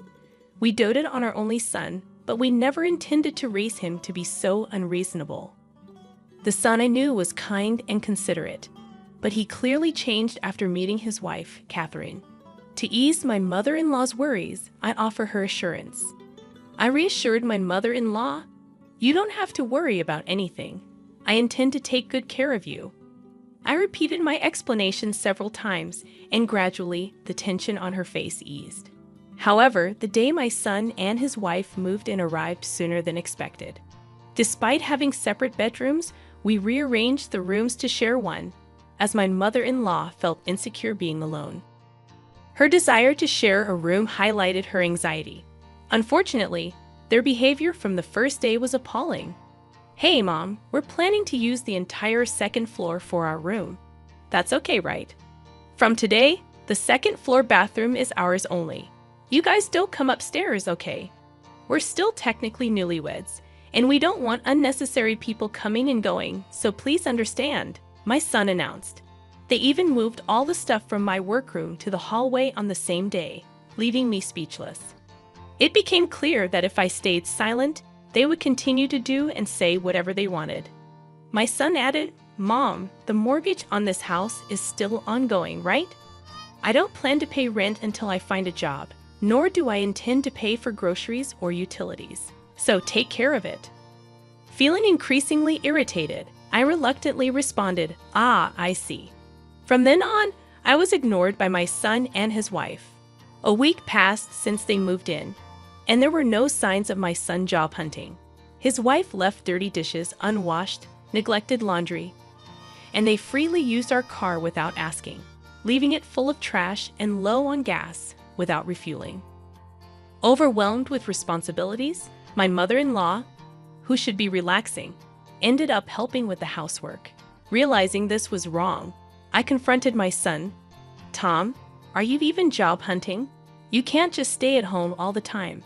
Do something, at least clean up your dishes, However, he continued to ignore me. Complaining to his wife, he said, "Lately, I've been hearing these hallucinations. Just now, I heard something about job hunting or whatever. We have a place to live and food to eat, so why work? Stupid." They laughed about it, referring to my mother-in-law and me as hallucinations and ghosts. Despite our frustration, my mother-in-law and I decided to let them be for a bit longer, believing our chance for payback would come eventually. We constantly talked about them when they weren't around, discussing our options to get them out of the house and make them regret their actions. Sharing a bedroom, we spent the entire day excitedly discussing our plan in this challenging situation. I might have succumbed to depression if I were facing this alone, but being together makes it feel like we can get through it.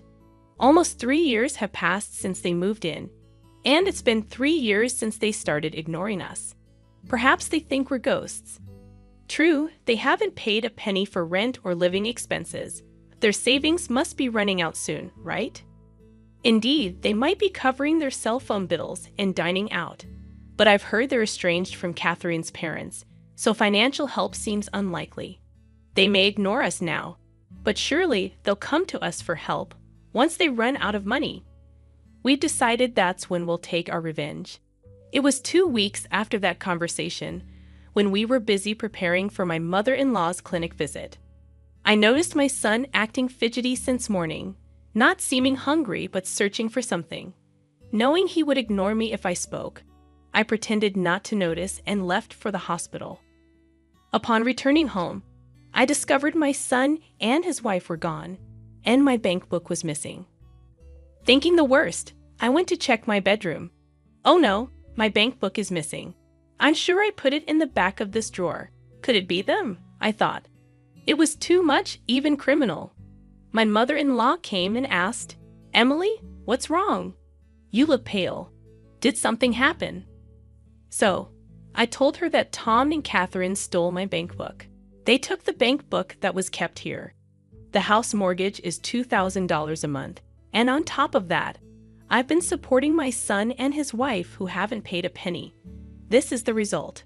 I didn't expect them to say thank you, but I at least wanted them to show some gratitude. But it's okay now. I will never forgive them. Despite the theft, according to my online banking, no money had been withdrawn from the account yet. I rushed to the bank to close the account. They were mistaken if they thought they could withdraw cash with just the bank book without knowing the PIN and without the seal. The more I thought about it, the angrier I became at my son and his wife. I informed my husband about the stolen bank book, and he said, "It's over. We can disown them for all I care." My mother-in-law suggested reporting to the police, but we decided to leave the house as quickly as possible, making it our last resort. I couldn't let them run wild anymore and refused to be taken advantage of. Despite feeling sorry for the sudden upheaval, we chose to stay at a hot spring inn until the problem was resolved.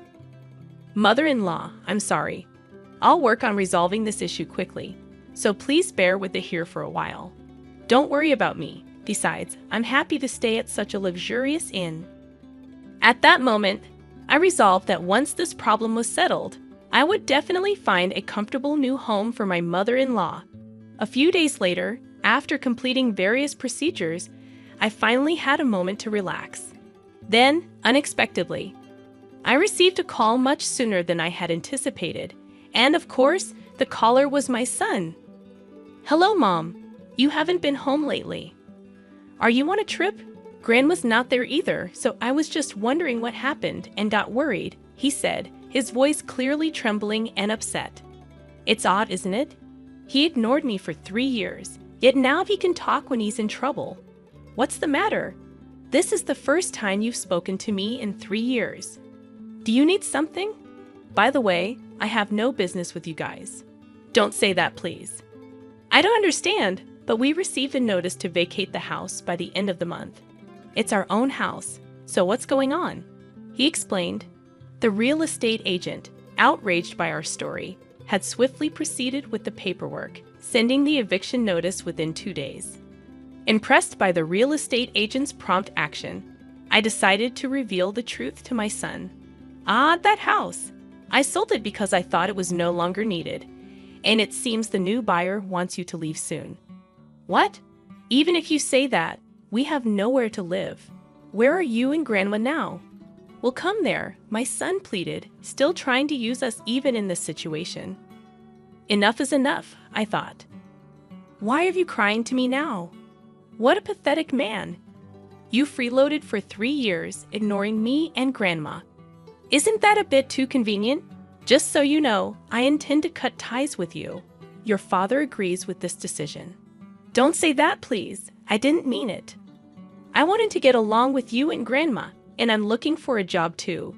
My son replied, spilling lies that astonished both my mother-in-law and me. If he had shown genuine remorse, we might have reconsidered, but he had already crossed the line by stealing the bank book. By the way, you stole my bank book from the bedroom, didn't you? What were you planning to do with it? You thought as long as you got the money, everything would be fine, right? Lying won't do you any good. No, that's not. I could tell from the other end of the phone that my son was on the verge of tears. Then, realizing my son was useless, his wife took the phone. Hey, what do you think you're doing? Kicking your son and his wife out of their house. Doesn't your heart ache? Are you a demon?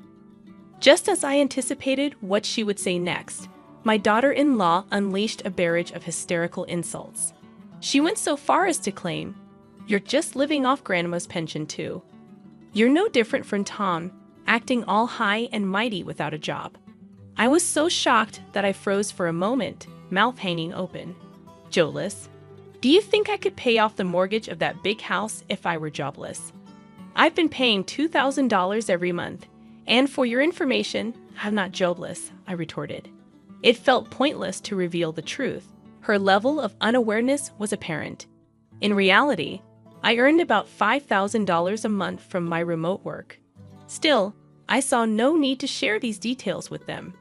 If they had seen the bank book's contents, they might have figured it out. But hey, Catherine, you're jobless too. Yet you always wear branded items. Where did you get those? I think the one acting strange here is you, I pointed out. I suspected, though couldn't confirm, that she was in debt, always carrying new designer bags and wallets. Even my son, before being fired, worked at a decent company and earned a fair salary. It seemed like she was the one who ruined everything. I have no intention of prying into your private affairs, but if you're in debt, you'd better deal with it quickly before things get out of hand. Also, please leave that house as soon as possible. I'll take my leave now. Despite having more to say, I decided to let them face their impending doom on their own. After hanging up, I ignored all the apology emails from my son. My husband, who had also been contacted, dismissed them with even colder words than I did. We have been ignored until now, but it was our turn to ignore them. They should thoroughly enjoy their hellish lives. A few months later, I heard that the couple had moved out of the house into a shabby apartment. Catherine had accumulated a significant amount of debt. Although my son tried to initiate a divorce, they decided to repay the debt together since it was also in his name.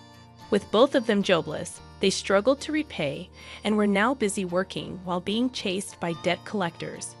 Their hellish life continued, but they should try their best to overcome it. As for me, I'm currently considering a house to live in with my mother-in-law. My husband is likely to return from his business trip soon, so we're planning to live together in a comfortable house, enjoying a peaceful and happy life.